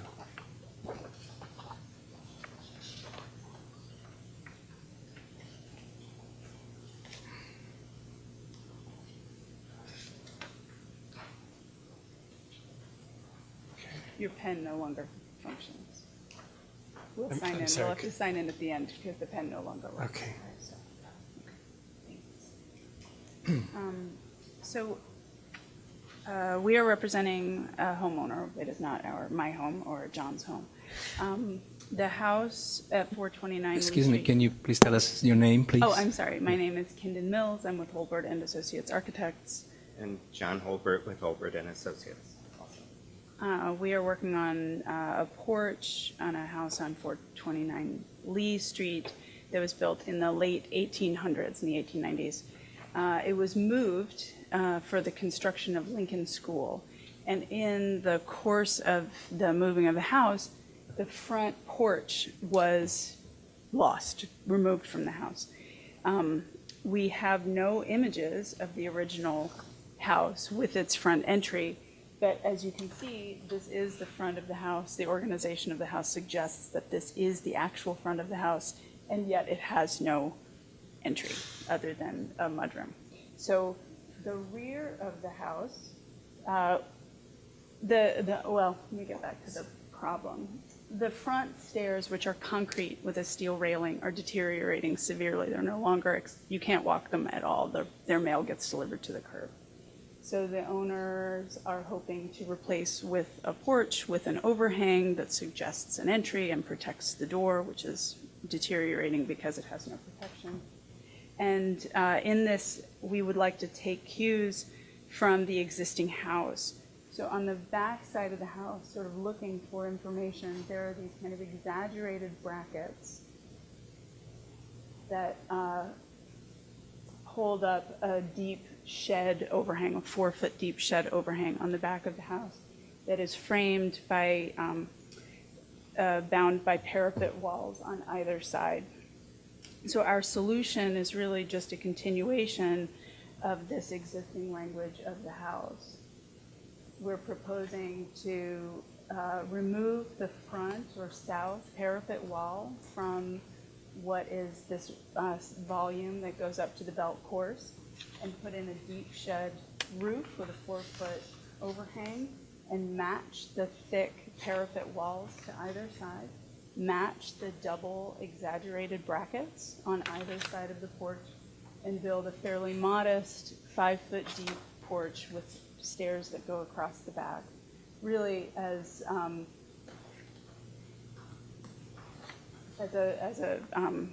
kind of reference to the back of the house, but a modest intervention on the front. It's close to the street. The owner is not wanting a really large intervention here. So we're really just looking to match this existing detail at the front. And the side elevation, if you can see, has the same shed roof bound by parapet walls. The west side elevation has a similar detail. So we're turning the corner with this kind of extended shed roof and bound parapet language, matching all the heights and materials of the existing structure. Same corner board detail, same width of cedar siding.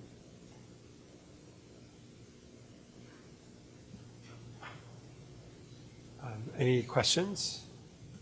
No, I think it's really an elegant solution.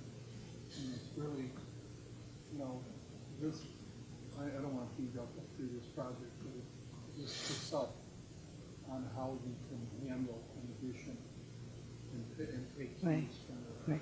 I know, I was going to say, Ellie, I was going to say the same thing, that there's a transformation, but it's within the same vocabulary and it's very sophisticated. And so you can do something which I would say was innovative in terms of how it's dealing with the front and what's there, but yet meets the standards. Other than the fact that all 4 elevations say south elevation, which That's my fault. totally lost me when I didn't realize the back looks like the front. Any other questions? You have to go to the site and figure out which one's south. Any public comment? No, I think, would anybody, any other discussion? Would anybody like to make a motion? Elliot, please. I'd like to move that we issue, recommend that we issue, I keep shutting it off accidentally. That I recommend that we issue a certificate of appropriateness for 429 Lee Street for the removal of the concrete stoop at the front facade that's crumbling anyway, so I'm not sure we have to remove it. And construct a new front entry and porch to match the existing rear porch and match other details of the building, using materials that match the existing siding, et cetera. Applicable standards. Are they only alteration in this case, Carlos, or would there be new construction as well? I just put an alteration because within alterations there's additions as well. Okay, so then it would just be standards 1 through 10 for alteration. Okay, second? Second. Second, all in favor signify by saying aye. Aye. Unanimously in favor. Thank you. Thank you. 2401 Lawndale Avenue, Colin McLean applicant.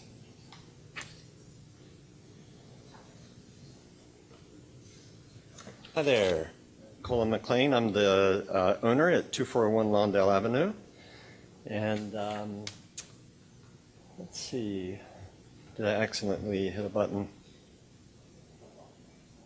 There we go.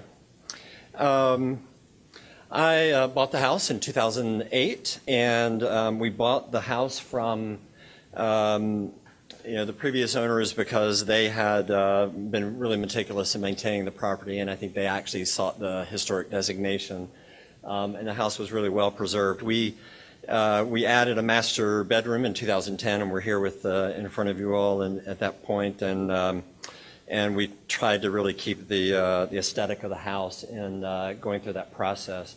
Our request today is just to replace a south-facing window and an east-facing window on what was originally a screened porch, and you can see it here. So this is the south-facing window on the original plans, and it was a screened porch, and this is the east-facing window. And they were in sometime in the 1950s, I think maybe it was enclosed into a sunroom, which oddly enough is very small. It's about maybe 7 by 9 feet, but we spend most of our time in this room because it faces southeast.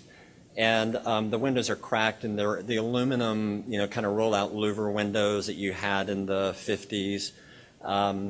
The transom at the top on both windows they are fixed single pane windows, and we are seeking to remove the windows both on the south and on the east side and replace them with thermopane Marvin wooden windows that would keep the transom in the same place at the top, keep that line that runs across beneath the transom in the same place across both sides of the windows. And then the windows would actually be casement-style windows that would be more reminiscent of what you see both in the turret, on either side of the leaded glass in the middle there, and the bay window up at the top. So we'd like to put something there that is, this is just a close-up of the windows. And so you can see here the design that we would like to implement, this being the south window and this being the east window. I'm happy to take any questions that you might have.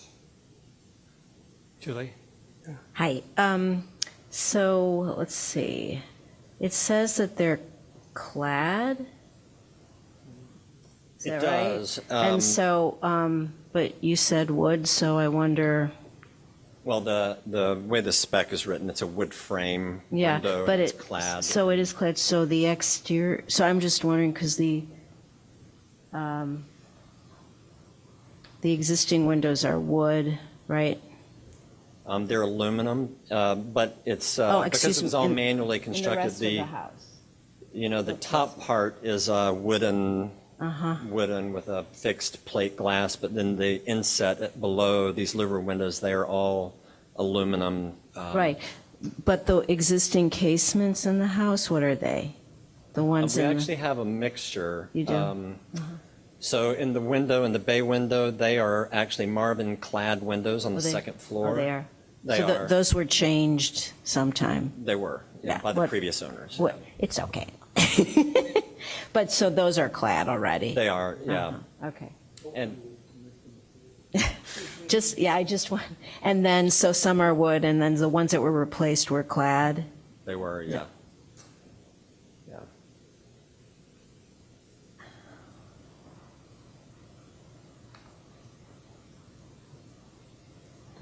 I have one, I'm sorry, I have one more question. So when you go to the casements, which look good, but they're not divided, and so I'm just wondering, because the other windows on the house as casements are divided, so I'm just, except for whether those are not stained glass, but except for the adjacent windows. So why, the leaded windows? Yeah, I think, on that level, if you can see, it's not a very good picture here, on the leaded window, the casements on either side are not the divided casements. Oh. It looks divided. Oh, the leaded aren't, but then there's one adjacent to that, near the front door, that's divided. The casements in the turret. Yes. They are. Mhm. They are. They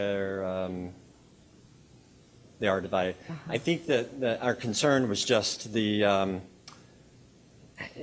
taking up too much of the glass surface with a wood, pane to divide the light. And also kind of thinking that they're side by side, these two windows in particular on the front, and the leaded glass does not have that kind of Understand. dividing of the light.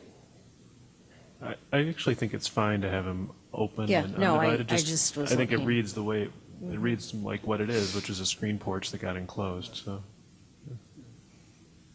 I agree. I wasn't clear, will the horizontal cutting it off. Will the head of the window line up with the leaded one to the left of it or not? I can't tell whether the arch kicks off. The arches. Doesn't allow it. They're two different, Yeah. originally they were built that way. They have two different pitches, I guess, with the Yeah. arch. Yeah. No, I just didn't know what was defining it. But as you turn the corner, they'll both be at the same height. Is that right?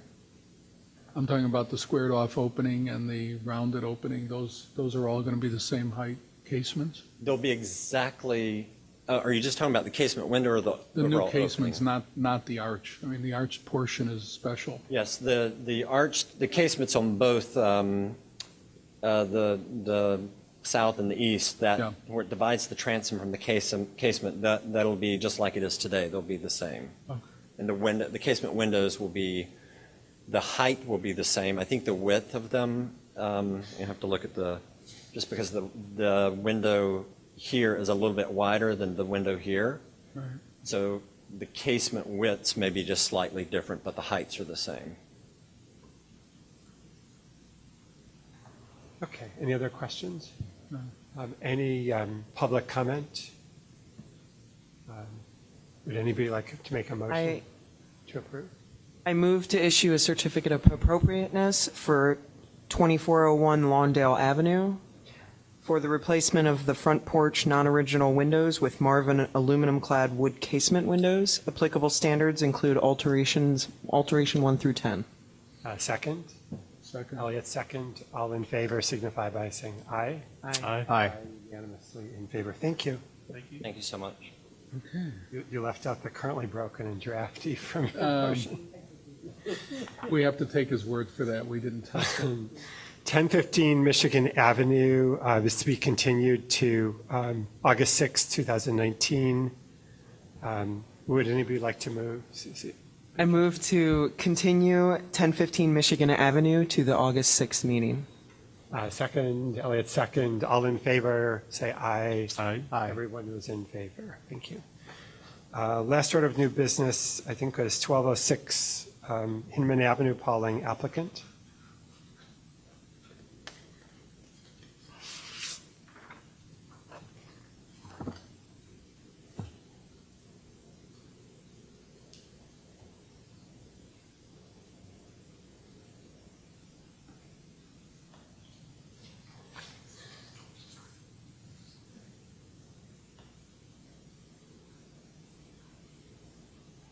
Sorry, it's running out of ink. Is there another? Can I borrow a pen? Yes, please. You can keep this. Thank you.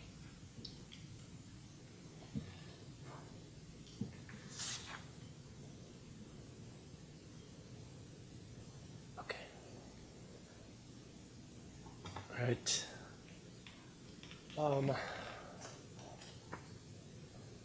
So the request here today is for a new set of windows affecting both the first and second floor of 1206, as well as a new fence and a replacement of the exterior, the rear exterior door. Oh, excuse me, can you tell us your name? Sorry, Paul Lang. My wife and I recently purchased 1206 Hinman in February. So we're new residents to Evanston. Very happy to move to the area and speak with you guys today. So wanted to provide just a little bit of background on the property. I thought it was pretty interesting. This piece of property was original 1857. It was actually moved in the late 19th century, a few blocks south to its current plot at 1206. And then in the earliest 20th century, it got an addition. So you can see the original home in the top picture, what I would consider traditional Greek Revival style with the white siding. And then, kind of what it looks like today and the bottom picture and transformed to. There was an addition, like I was saying, that was put on the back of the property. And in doing the addition, the levels, the first and second floor weren't actually kept at the same height. And so there was actually, they made use of the attic space in the rear part of the home, but the roof line was kept the same. So just wanted to provide that context. Additionally, you can see here in this picture that the porch that is now closed in was once an exterior porch. So I'll go through quickly each elevation and just kind of the changes. For each of the 4 elevations, I've tried to depict a picture of what it currently looks like, any of the windows that we're looking to put into the house, and that detail you can see, for example, on the right-hand side. I've taken a picture of the front door here just to provide some reference to what I think you can see a bit in the top photo here of a Greek Revival style of basically having gridded pattern. And then in each elevation as well, you'll see kind of a before and an after picture. And with the proposed, or with the after, with the proposed, there's references to the lines, specifically in the Marvin window callout that we'll be putting in that elevation. And then the red indicates if there's been a movement in location. So, for example, in this elevation, this is the east elevation, you'll see that the window to the further south or left of that image has been moved, and the purpose of this is to be symmetric about its center. The reason it was not symmetric is if you go back to the original home, the entrance was actually on the left-hand side of the house. And so it was centered over that left hand. It was basically centered over the door at that time. If we now jump to what the house currently looks like and is evident in this picture or in this elevation, the entrance has been moved towards the north or the right side of this picture. And so in trying to keep with the symmetry of a Greek Revival style, the proposal was to move that window. This is the west elevation or the rear of the home. As you can see, firstly, there's a door that we're proposing to replace with half simulated light fiberglass door on the rear of the home. Additionally, there's a third, well, it was a third floor window, and now just basically gives light to the attic, and we're proposing to remove that.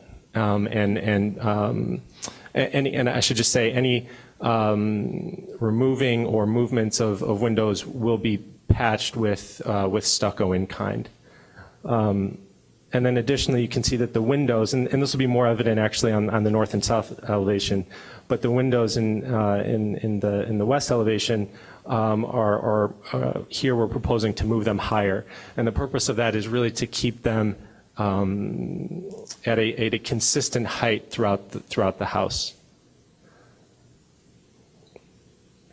So this is a good example of kind of what I was speaking to. This is the south elevation. And so as you can see here in kind of that middle photo, the windows at the rear of the home drop. And so the proposal here and where the red is basically just taking them, there's no movement, I should say, to the east or to the west. It's simply taking those windows in place and moving them up the elevation to be level across.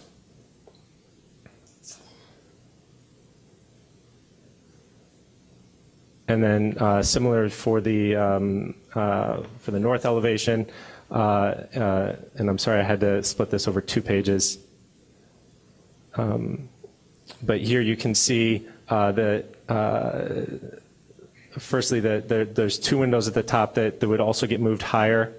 And then we're proposing here to expand the window to the furthest to the right, as part of it basically services a pantry, a dining nook. This elevation is probably the most changed, if you will, in terms of not only moving kind of up and down, but just the window, what exists and what's changing too. So if you see in the first picture, there was a couple small windows, 4 in total. 2 basically were to the left of the stairwell, and then 2 to the right. The 2 to the right actually serviced basically the access to the attic or to the 3rd floor at that time. And the proposal is, in this instance, to get rid of those 4 smaller windows, to add a wider window to the east, or in this case to the left, and that would be a picture window. I should say a lot of the windows on the 2nd floor were double hung.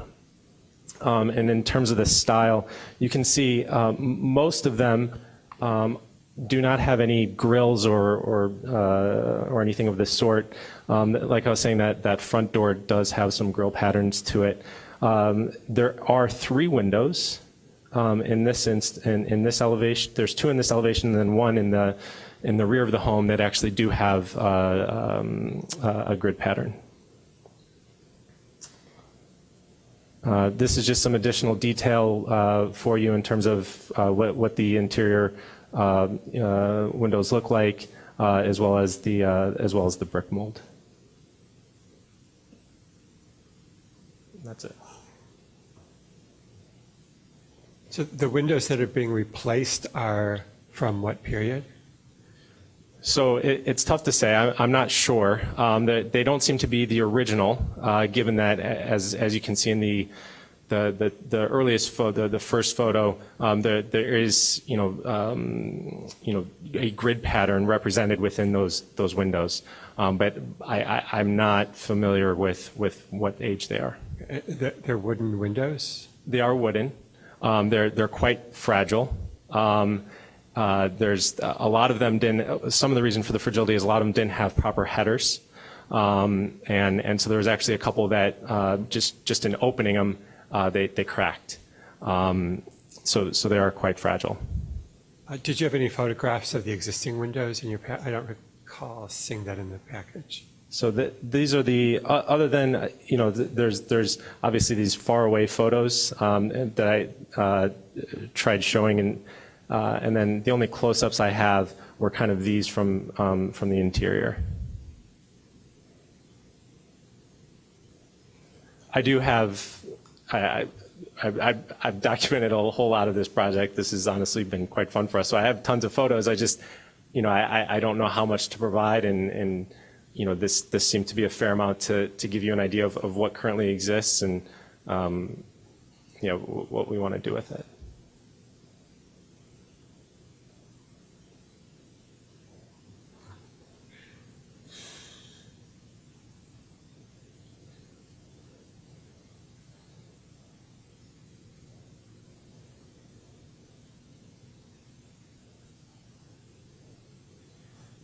Any questions?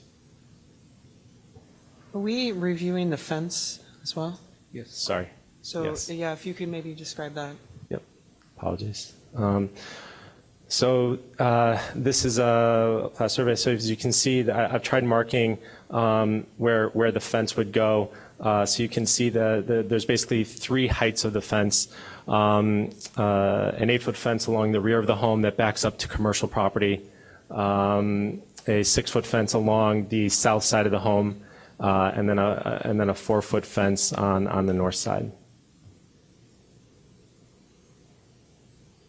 And so I've tried highlighting that in just colored marks. And I'm sorry, what are you doing with the fence? In terms of the style, is that so? The style is a red cedar fence, of that pattern. Is the proposal. And the fence is primarily on the rear and side. Correct. And the clarification, the 8-foot high fence is facing the alley to the west. Correct. So the 8-foot fence is that blue line that faces the alley to the west, and behind the alley is commercial property. So Shell and Trader Joe's are behind there. From what I can tell, many of my neighbors have an 8-foot fence. It is zoning compliant because of the fact that it's facing a commercial. Yeah, so that's allowed. Yes. Yeah. There's already a fence on the south side perpendicular to your home, correct? There is yes, I would say a partial fence. Okay. It is, I'm not going to know the proper term for it. It looks different than what you see here. It is falling over half, I would say in total length, there's probably 15 feet of it, and half of it has actually fallen over. Okay. So the only new fencing would be what's on the north side? The 4-foot front fence on the north half. So on the west, the 8-foot fence, again, some of that's, like you said, does exist, is falling over. There is some on the south, but it would get extended further down to meet where my neighbor's fence comes in. And then on the, it's the northeast side, basically there would be a 4-foot fence that's about halfway back on the property, and that would be new as well.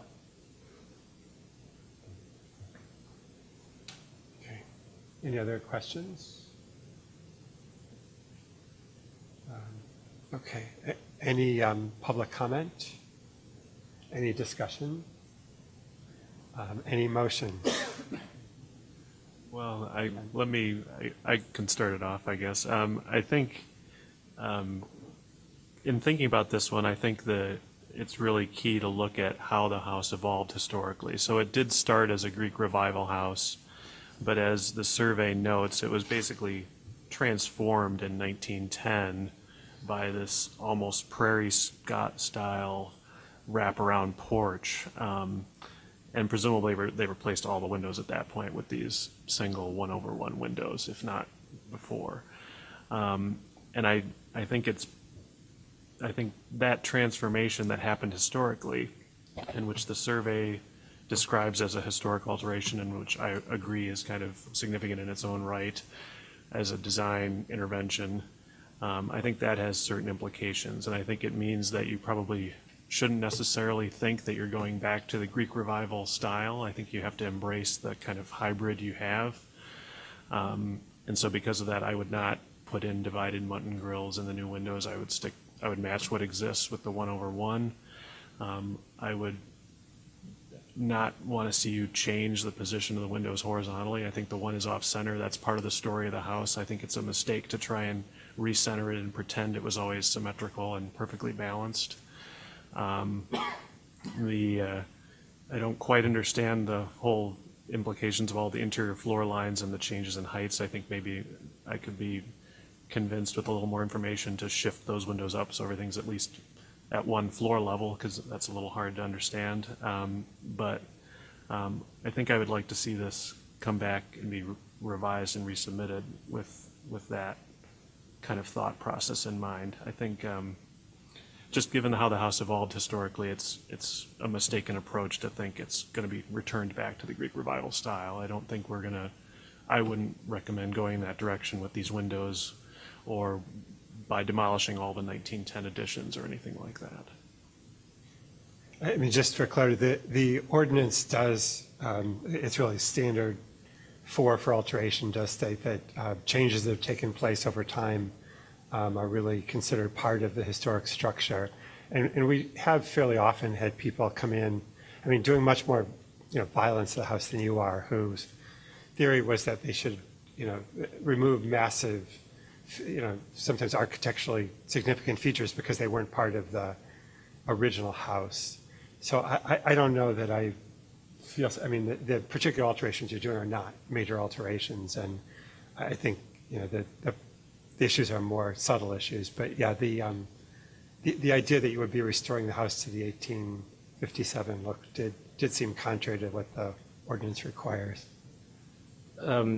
Just if I could comment in terms of the Greek Revival style, I struggled with this. The thing I struggled with the most was actually the placement of the window, to be honest with you, because I think, to your point, in its own right, it does tell the story of the home. And I struggled balancing that with the design of what I think is a Greek Revival style. And I understand the point that, perhaps you shouldn't think of going back to that style. What has led me to that was not only this initial photo, but in doing the interior renovation, you can actually see the old wood siding that's basically been, it hasn't been removed. It's basically been lathed over. And for me, that, again, I'm not proposing that here today, but it left this idea of, okay, perhaps, you know, the opportunity to restore this home back to, you know, the bones of it would be a possibility. And just to comment on the, I don't have, I could of course share a photo with you all. I don't have anything prepared today in terms of the height levels, other than to say that the original home had 10-foot ceilings. The front half of the home had 10-foot ceilings. And the addition was basically 8-foot ceilings, 8-foot ceilings, and then an attic space. And so that's really what I meant in terms of the addition floor height didn't line up. Thank you. Are there other comments, discussion? I mean, do other people feel as if we should request these modifications?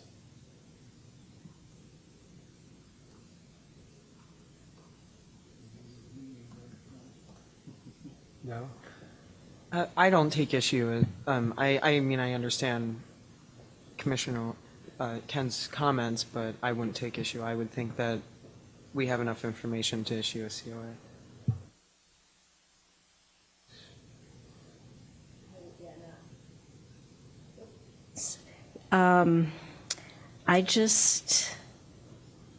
The house was sort of transformed, but not really consistently, so it's hard to just say it should be undivided windows, because maybe on the front and the sides, I can't tell, and so if it had a stronger transformation of that time, I guess I would agree with you more, Ken, but I'm not. So that's where I stand. I'm not, I don't think that, the divided windows, for me, if I don't feel one way or the other that they should come back, so. Any other commentary? I think some of the changes seem. It is on. All right. I think some of the changes, I'm just not sure why making them. I think that was one of Ken's point. I mean, relocating the window on the front elevation just to make it symmetrical. I think the point is it wasn't. And you know, you're trying to replicate something that's not really happening on the first floor anyway. You're not lining it up with a door that's suddenly symmetrical and all the rest. And I don't see why just moving it. I mean, I was having a real problem when I was looking at the thing before you presented it this afternoon and looking at your drawings and trying to figure out what does the red really mean? Why is he moving this? And I kept thinking there must be this grand plan inside that's forcing you to shift windows a couple of inches. And I just didn't see, I don't think all of them need to be altered. I think it's really an extreme move. If you're saying they're all rotting anyway, that's fine. In terms of again, I truly did struggle with the one window in the front elevation in terms of moving it over. It was really about the symmetry, as I think I've talked to. The doorway is all the way over to the right-hand side now, so it's sort of out of the main frame of the house. And then to the other point about moving the other windows, a lot of the motivation there, especially in the rear of the home, is just to move them up in elevation so that they're level.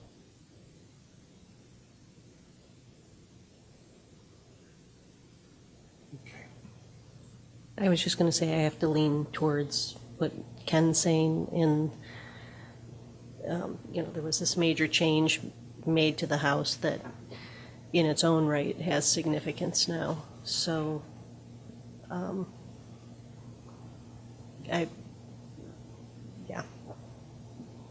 don't know that I can, I agree with what he said. Whatever.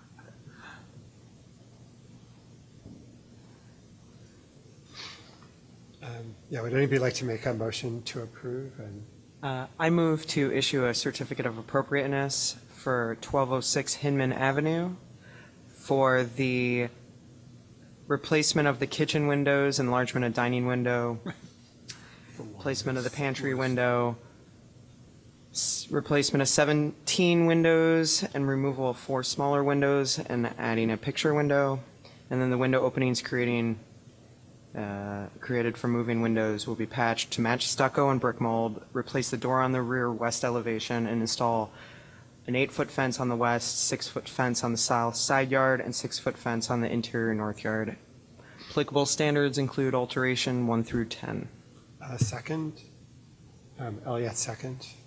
All in favor signify by saying aye. Aye.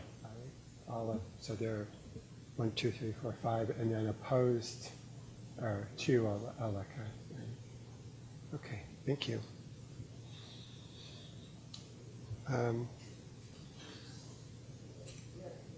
You're okay. You're approved. You're fine. You don't need any unanimous approval, thank God.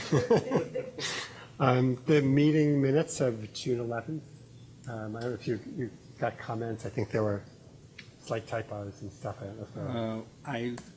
I did not have concrete comments other than there were some irregularities, but nothing. But I'd be happy to, if somebody send me the actual corrections, but if not, we just approve them as they are.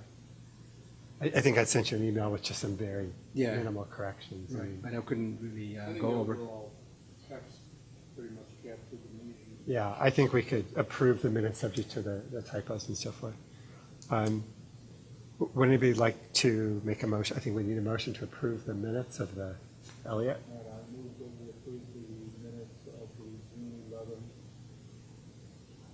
2019 meeting, subject to any minor corrections and grammar stuff that haven't been. Second? Second, please. Aleka. All in favor signify by saying aye. Sorry, who's second? Aleka? Aleka. All in favor say aye. And there are abstentions. I For 2 abstain. that weren't there, 2 abstentions. So 7 ayes and 2 abstentions? No, Susie and Tim weren't there. I guess on the staff reports on it, we had approved the, a statement to the city council as to the heritage tree ordinance last time and circulated. I don't know if there was anything else to do, maybe just make sure nobody, I think we'd already approved it. Do we just need to confirm nobody objected to the exact wording? Well, the way, if I can go back to the last meeting, it was discussion, so you agree that you will write something for the commission, but you didn't really approve anything because you were not supposed to approve anything, it was only discussion. Okay. So now you have received what Mark, our chair, has written, and I got only one response or comment that was from Jamie, and I haven't heard anything else. So now it's time to, I guess, formalize your, maybe, Scott, do you have something to add about how Sure, we're yeah. gonna proceed? As described last time, the commission is not really being asked to make a recommendation on it, just to give your thoughts. So those are encapsulated in what we have. This will go on to the Planning Development Committee of the City Council, where it will be discussed further as far as tree preservation and potential for new ordinance or changes to existing ordinance. Tentatively, that's scheduled for August 12th. So we'll include this without those materials. Okay. I mean, assume since nobody else responded that nobody had any objections to the. I'm sorry. In the text of that statement that we approved, it's in that second paragraph, Mark, because it says that conflicts occur between owners who wish to construct additions, et cetera, and citizens who object to the impact on trees on the applicant's property. But I think often it's also the impact of either removing or the trees on the neighbor's properties. I think we've gotten more objections from that side than it is, what are they going to do with their tree? And I'm wondering whether we should clarify that. It's in the middle of that second paragraph. Wouldn't it be the tree Can you please speak to the mic, please? Now you have to turn it on. I read it as like an applicant comes with changes, and they have trees on their property, and sometimes we get complaints from the neighbors about the changes that are going to happen. Well, the complaints are sometimes they're going to cut down the tree. So, whereas the person proposing to cut down the tree is not going to come in and say, I'm cutting down the tree, I hope I'm not going to cut down the tree.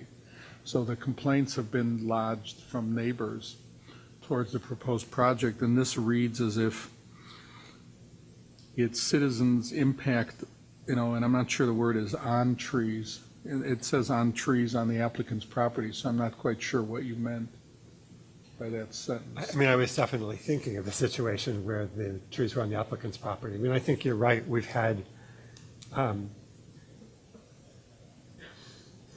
not sure it's really quite on point. I mean, there's no harm, I think, in saying or on. Well, but I think we ought to clarify it so that we encompass both, that's Yeah. all. I mean, clearly, they wouldn't be proposing, somebody couldn't come in with a proposal to cut down a tree on your neighbor's property, so I don't know that it's really on point. No, I think it's the fact that they're complaining that they are planning to cut down, and if the tree is shading my property, I'm going to come in and say, don't cut the tree down, but it's your tree that you're cutting down. Well, I can send like with a parenthetical in it. Yeah, I mean, I think there may be both sides of that, and I'm not sure we're encompassing it. Okay. Yeah. All right. I mean, it's a comment on we'd already made a determination last time, and Last time the item, I believe, was 2390 Orange. and that will be up again next month.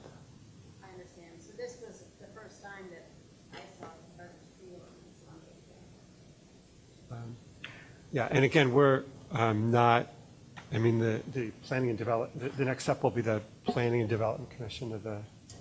That's correct, the Planning Development Committee of the City Council. And we actually weren't in any way writing the proposed amendment to the ordinance or playing any role in that. You're passing it. No, we're not passing any ordinances. If you'd like to make a comment with respect to the Preservation Commission's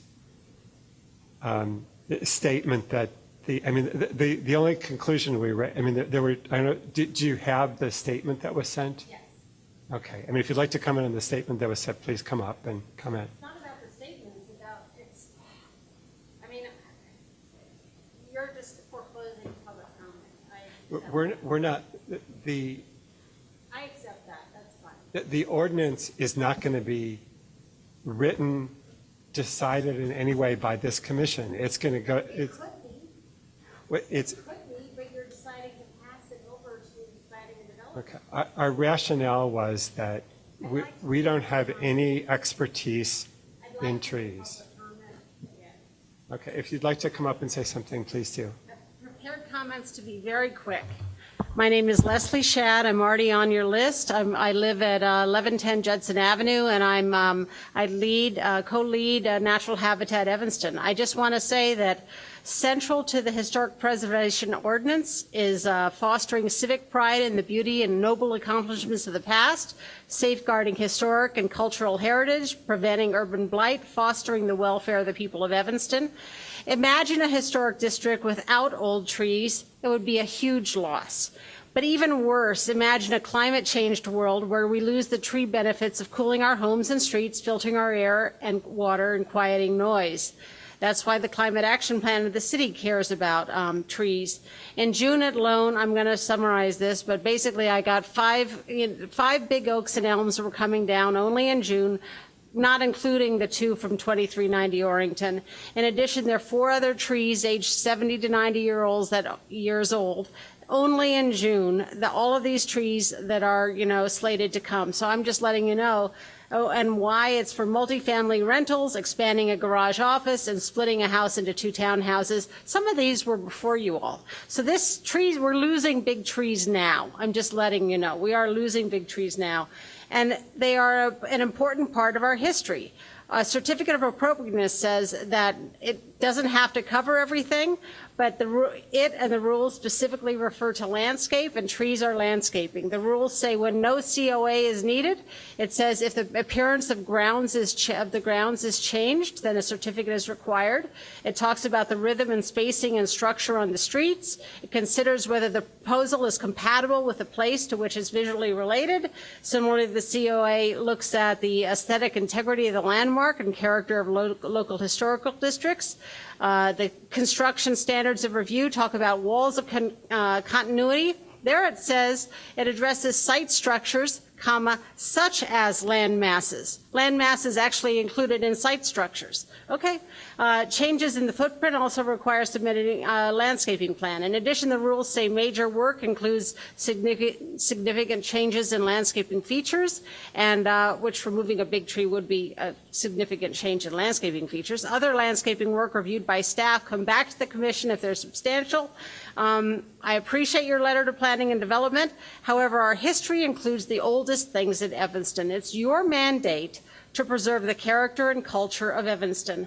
The Historic Preservation Ordinance should be modified to explicitly address trees and historic landscaping. They're irreplaceable, and yours is the only historic lens reviewing the overall character of our historic districts. I recognize you may feel that you lack this expertise. Evanston has it. The staff, forestry and environmental services have this expertise. In addition, so does the community. You could add somebody to the commission. There are U.S. Forestry Service people in this community, as well as lots of tree keepers and others. A tree is a landscaping mass. Trees were either planted or preserved into Evanston's landscape design. We're talking about the living history of Evanston. An individual tree may be the oldest thing in Evanston or one of the oldest. The trees from 2390 Orrington date from George Washington and James Monroe, older than all the other stuff you're talking about.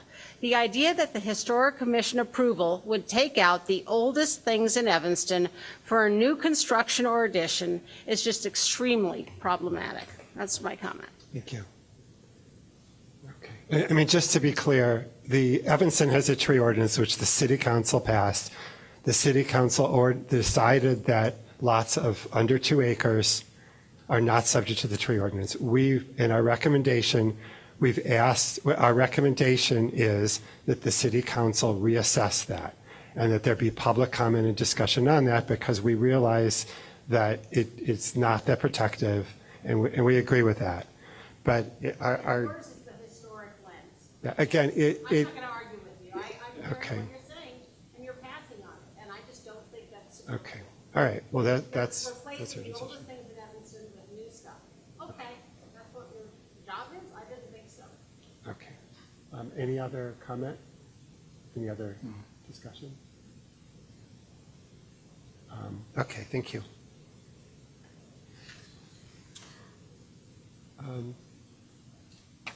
The next item was that we thought we should amend the rules and procedures concerning approval. Before we do that, do we need to make a motion on the previous thing? We did make a motion last time to approve the Just memo is- discussion. There's not a formal recommendation memo that's is not requested. The memo is just goes. It's, okay. It encapsulates the discussion. Okay, solar panels, it's been brought to our attention that all solar panel projects would require commission approval, that there's no ability of the staff to approve it administratively. I guess the simplest approach is the one that's really written down here, is that we could simply have that solar panels and other green roof technologies could either be, we check basically both boxes on the chart. So it could be both major work commission or minor work staff, or I guess that's repetitive. I guess the question then would be, what would be the division between the major and minor work? Well, my question is, when you check both boxes, sorry, Carlos, but who decides? And how do we decide? Well, typically, if there's a project that could be approved by staff or the commission, my approach to it is that if I find a project that in my mind and experience is not quite meeting the standards, so I don't feel 100% comfortable with approving it administratively, then I would consult with the commission chair and ask the chair whether or not the project should go to the commission or not. And that's why potentially a project like the one today, 1741 Hinman, where the solar panels were not visible at all from the street, only from the alley. They were not affecting the house itself, could be one of those cases. I have met with another citizens who would like to put some solar panels on their home, and one of the questions I received from them is whether the commission or staff could approve solar panels on the side elevations if the solar panels are on the half of the roof line that is away from the street. There was a project that the commission approved recently on Keeney where actually the panels will go all the way to the front on the side of the street. So, that to me, that was sort of the extreme where I would not approve administratively because it goes all the way to the street. Can I just say something? I think anything that is observable from a public way, just like if they were changing roofing material or windows or building a garage, that should still probably come to the commission. But I can think of, where you don't back up to an alley and it's on the back of the garage facing another property that wouldn't even come before us. I guess you wouldn't have to, yeah. But so I'm just not sure, since it's kind of relatively new where we're looking at them and how we're evaluating them. I just would want to, if we put that X in that other box, just make sure that,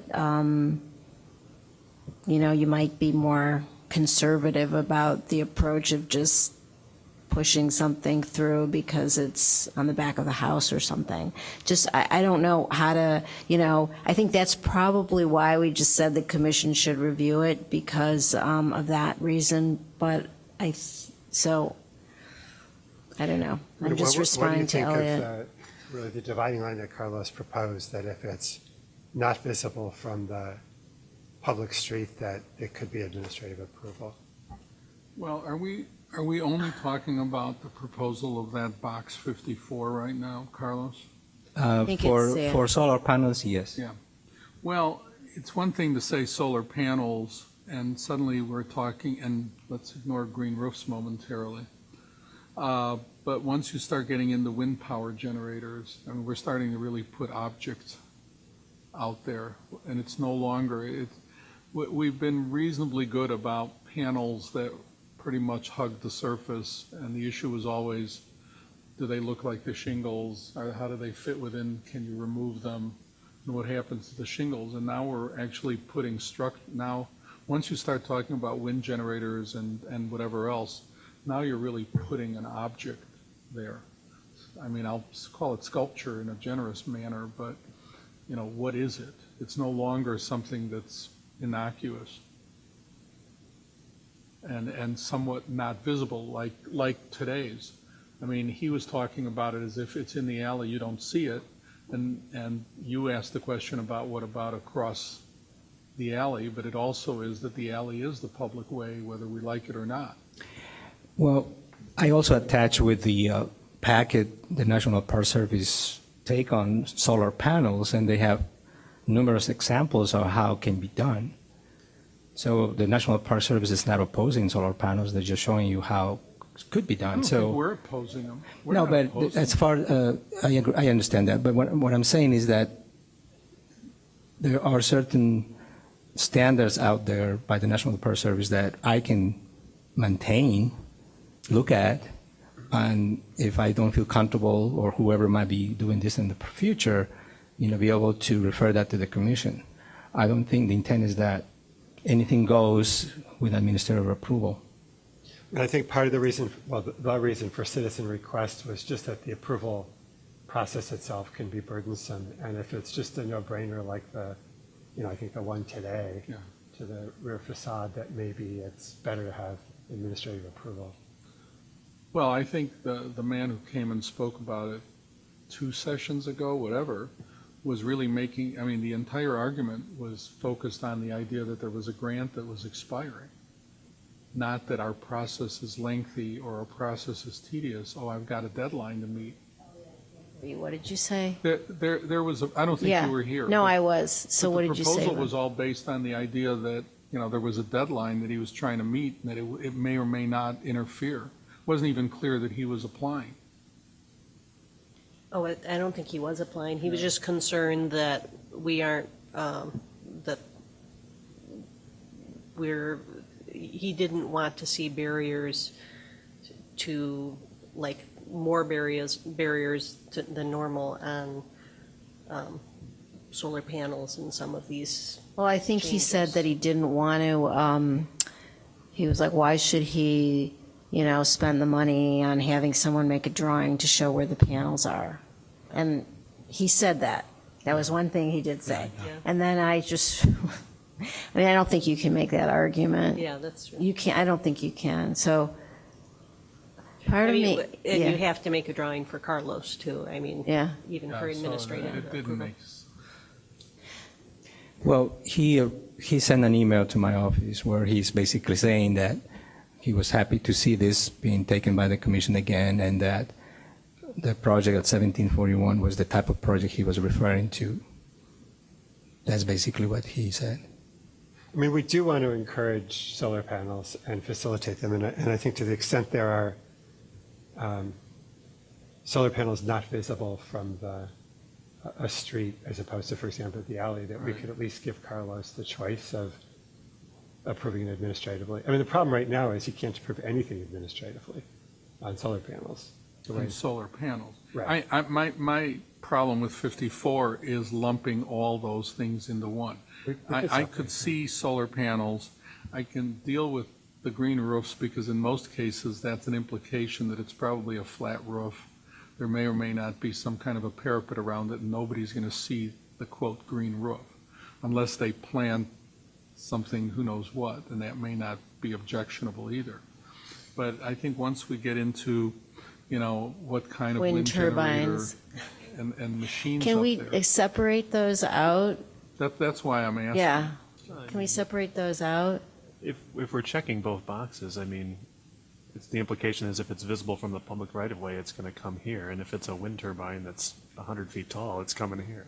Yeah. Well, it just means that if it's a winter, I think some of the problems is that this is still rather new for us making decisions. And so I think, Carlos, what you hear is like we're, maybe not all, but maybe some of us are nervous about what certain things imply down the road, maybe. So I don't know, but could we separate that so we can just separate the solar panels? You create another line that Just a will line separate. item. I think the wind devices, whether they be turbines, generators, whatever, really should be a separate item. Because it's probably not going to even be mounted to the building, and that's going to be a separate issue. Keep in mind as well that if something is not visible at all from the street or the public way, it doesn't come to the commission or my office. I would have to say not visible from the street, even if it's a turbine or other technology. The turbine on Chicago Avenue south of... No, I'm just making the point that there might be things that would not be visible, whatever that may be.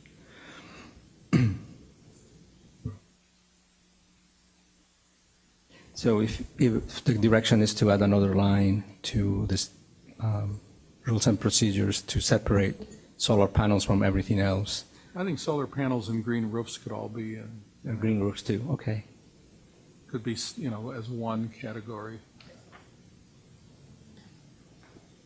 Anybody remember ever having a green roof? We haven't seen that. No, at this commission. And then, I'm sorry, so should we limit the administrative approval to, Solar panels and green roofs are fine. with me. but to items not visible from the, I mean, my concern is the front facade. I mean, we have had some proposals before the commission to put, I mean, not solar panels, but let's say extremely modern, very large windows on the front facade. And we wouldn't, I think if it were like, you know, massive solar panels in the front facade like those windows, we'd want to see that. Oh, I see. Well, it's both boxes. Well, both boxes are checked. It's, you're back to. Then there's no criteria, that's why. Well, that's what I was asking about a lot of the others too. I mean, that's been the question about many of these. I know you've raised that question. Yeah, what is the criteria for windows? Well, a lot of them say minor and Isn't that major. just Carlos's? Minor and major solar panels. The criteria for windows, for instance, if somebody is replacing in kind, same style, same materials, same everything, and they show that they are beyond repair, I feel comfortable approving that. But if someone wants to change the material, then I will address that to the commission.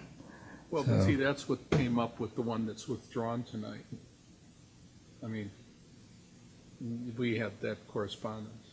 The one that was approved was pretty much within the scope of it could be approved, which was the one that didn't make it to the agenda because it's okay. Yeah. 828, whatever. Yeah, in that instance, he was changing the size of the windows but maintaining the material and the style. Plus, they were on the rear, on the side, away from the street. So, in my mind, that was kind of between the two, but still, I thought it would be appropriate to ask the commission chair if that would be acceptable. And I got the answer is yes, but that was after I sent the notices to the neighbors that the project would be.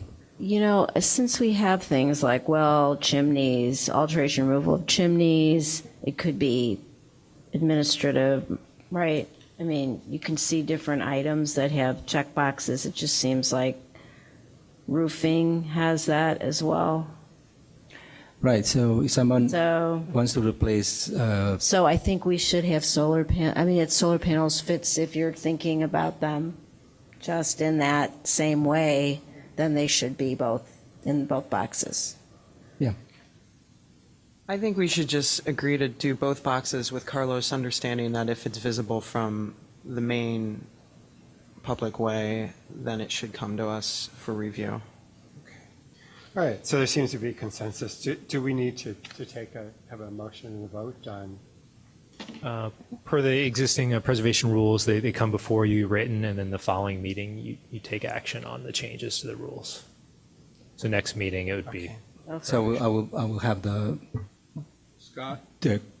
Yeah. Scott, once we add that 54, is that something that then has to be changed in the ordinance as well? No, this is only the rules. Oh, okay. And also, there's another amendment to the rules in terms of the number of times a project can return to the commission without notice. Where is that?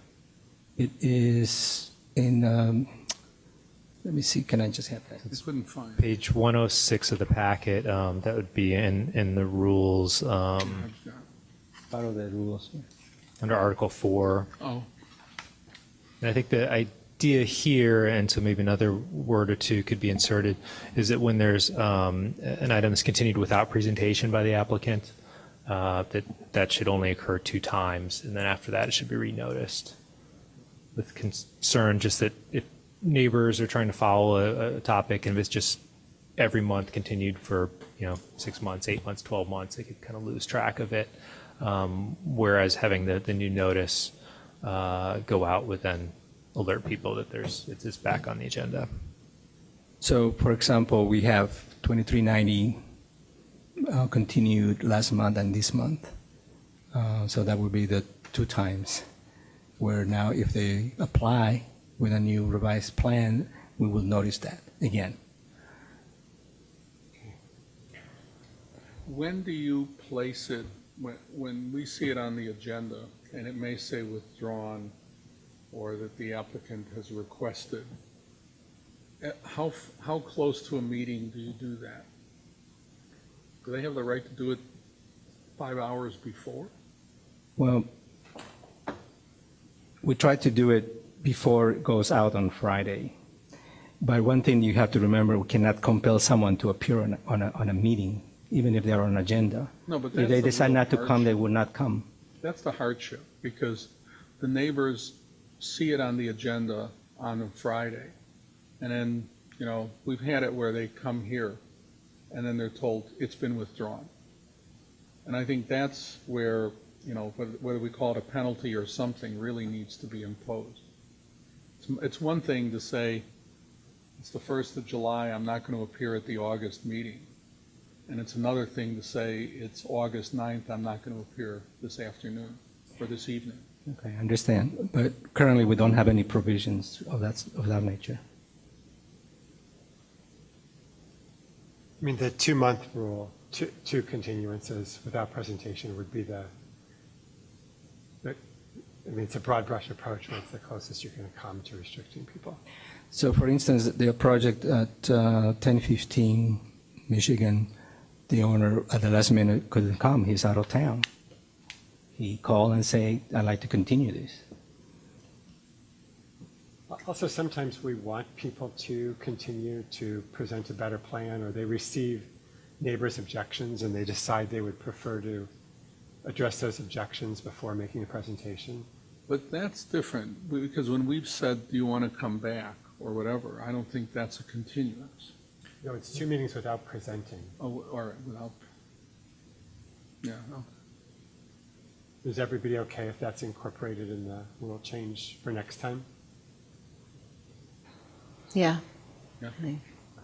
Better tell all those people who continued till August that this may be Can their I, last you know what, chance. I just think, sorry, because I'm reading our list, and part of it is also because there was a presentation, or there was a comment on landscape features and trees, and I'm just looking at 55, and I am thinking that if we can discuss this next time, fountains and landscape features, and we only have minor work staff, and I think that's maybe, I'm thinking of something in particular, like what about a Jensen Gardens, right?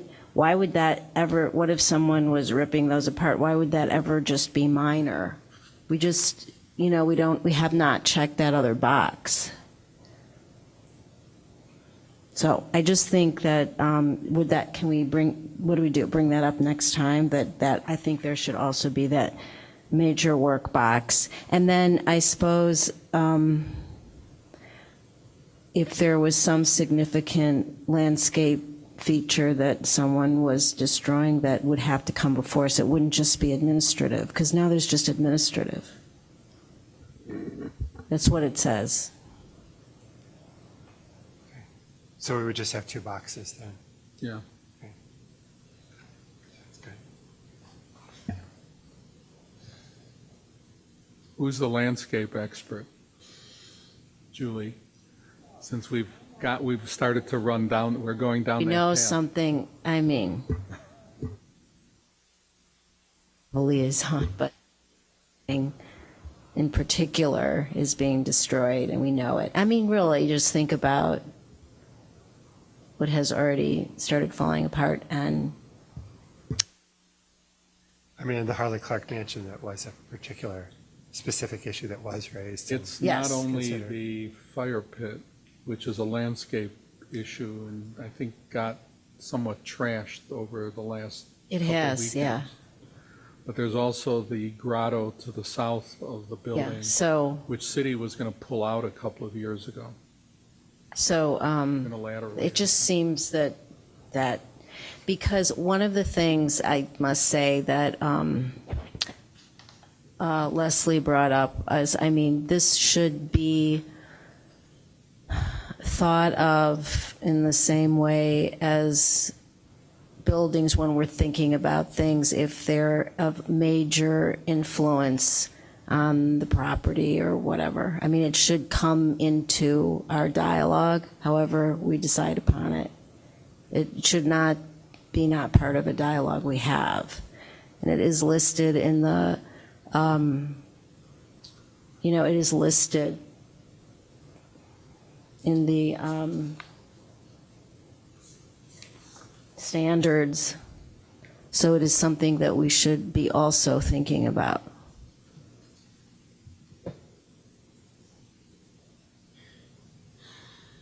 Okay. Design guidelines update, did we? Yes, I placed already a request with IT to work with Hillary Beta, who is the person who designs the website, so that I will get some notification when she and I will meet, but that request was formalized through IT.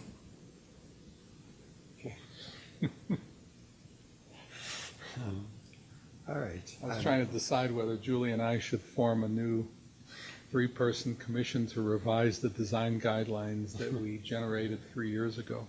They're still not online. The guidelines again, and I think if you read it again, it still organizes things. I still could not find, it is still difficult to find things on the site.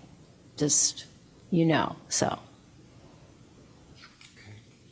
In terms of future events, so is there a special meeting now scheduled for the 23rd?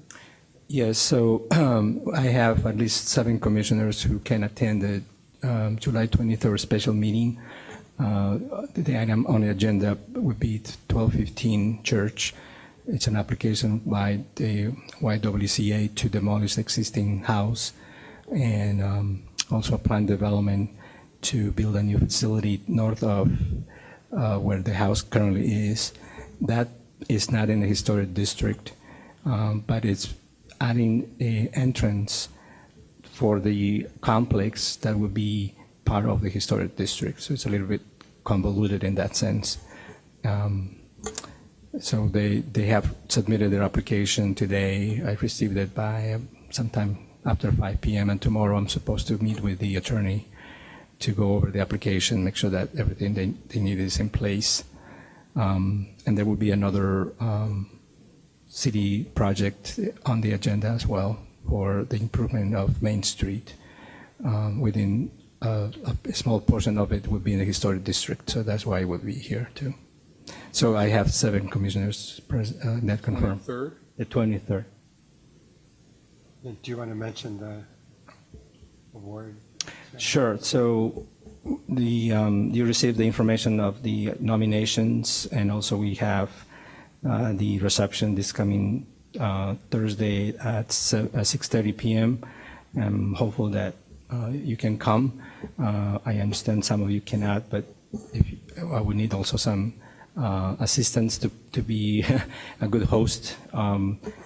So I'd like to get your responses if you would like to attend or can attend. It would be from 6:30 to 7:30. It would be very quick. All right. Any other? Would anybody like to make a motion to adjourn?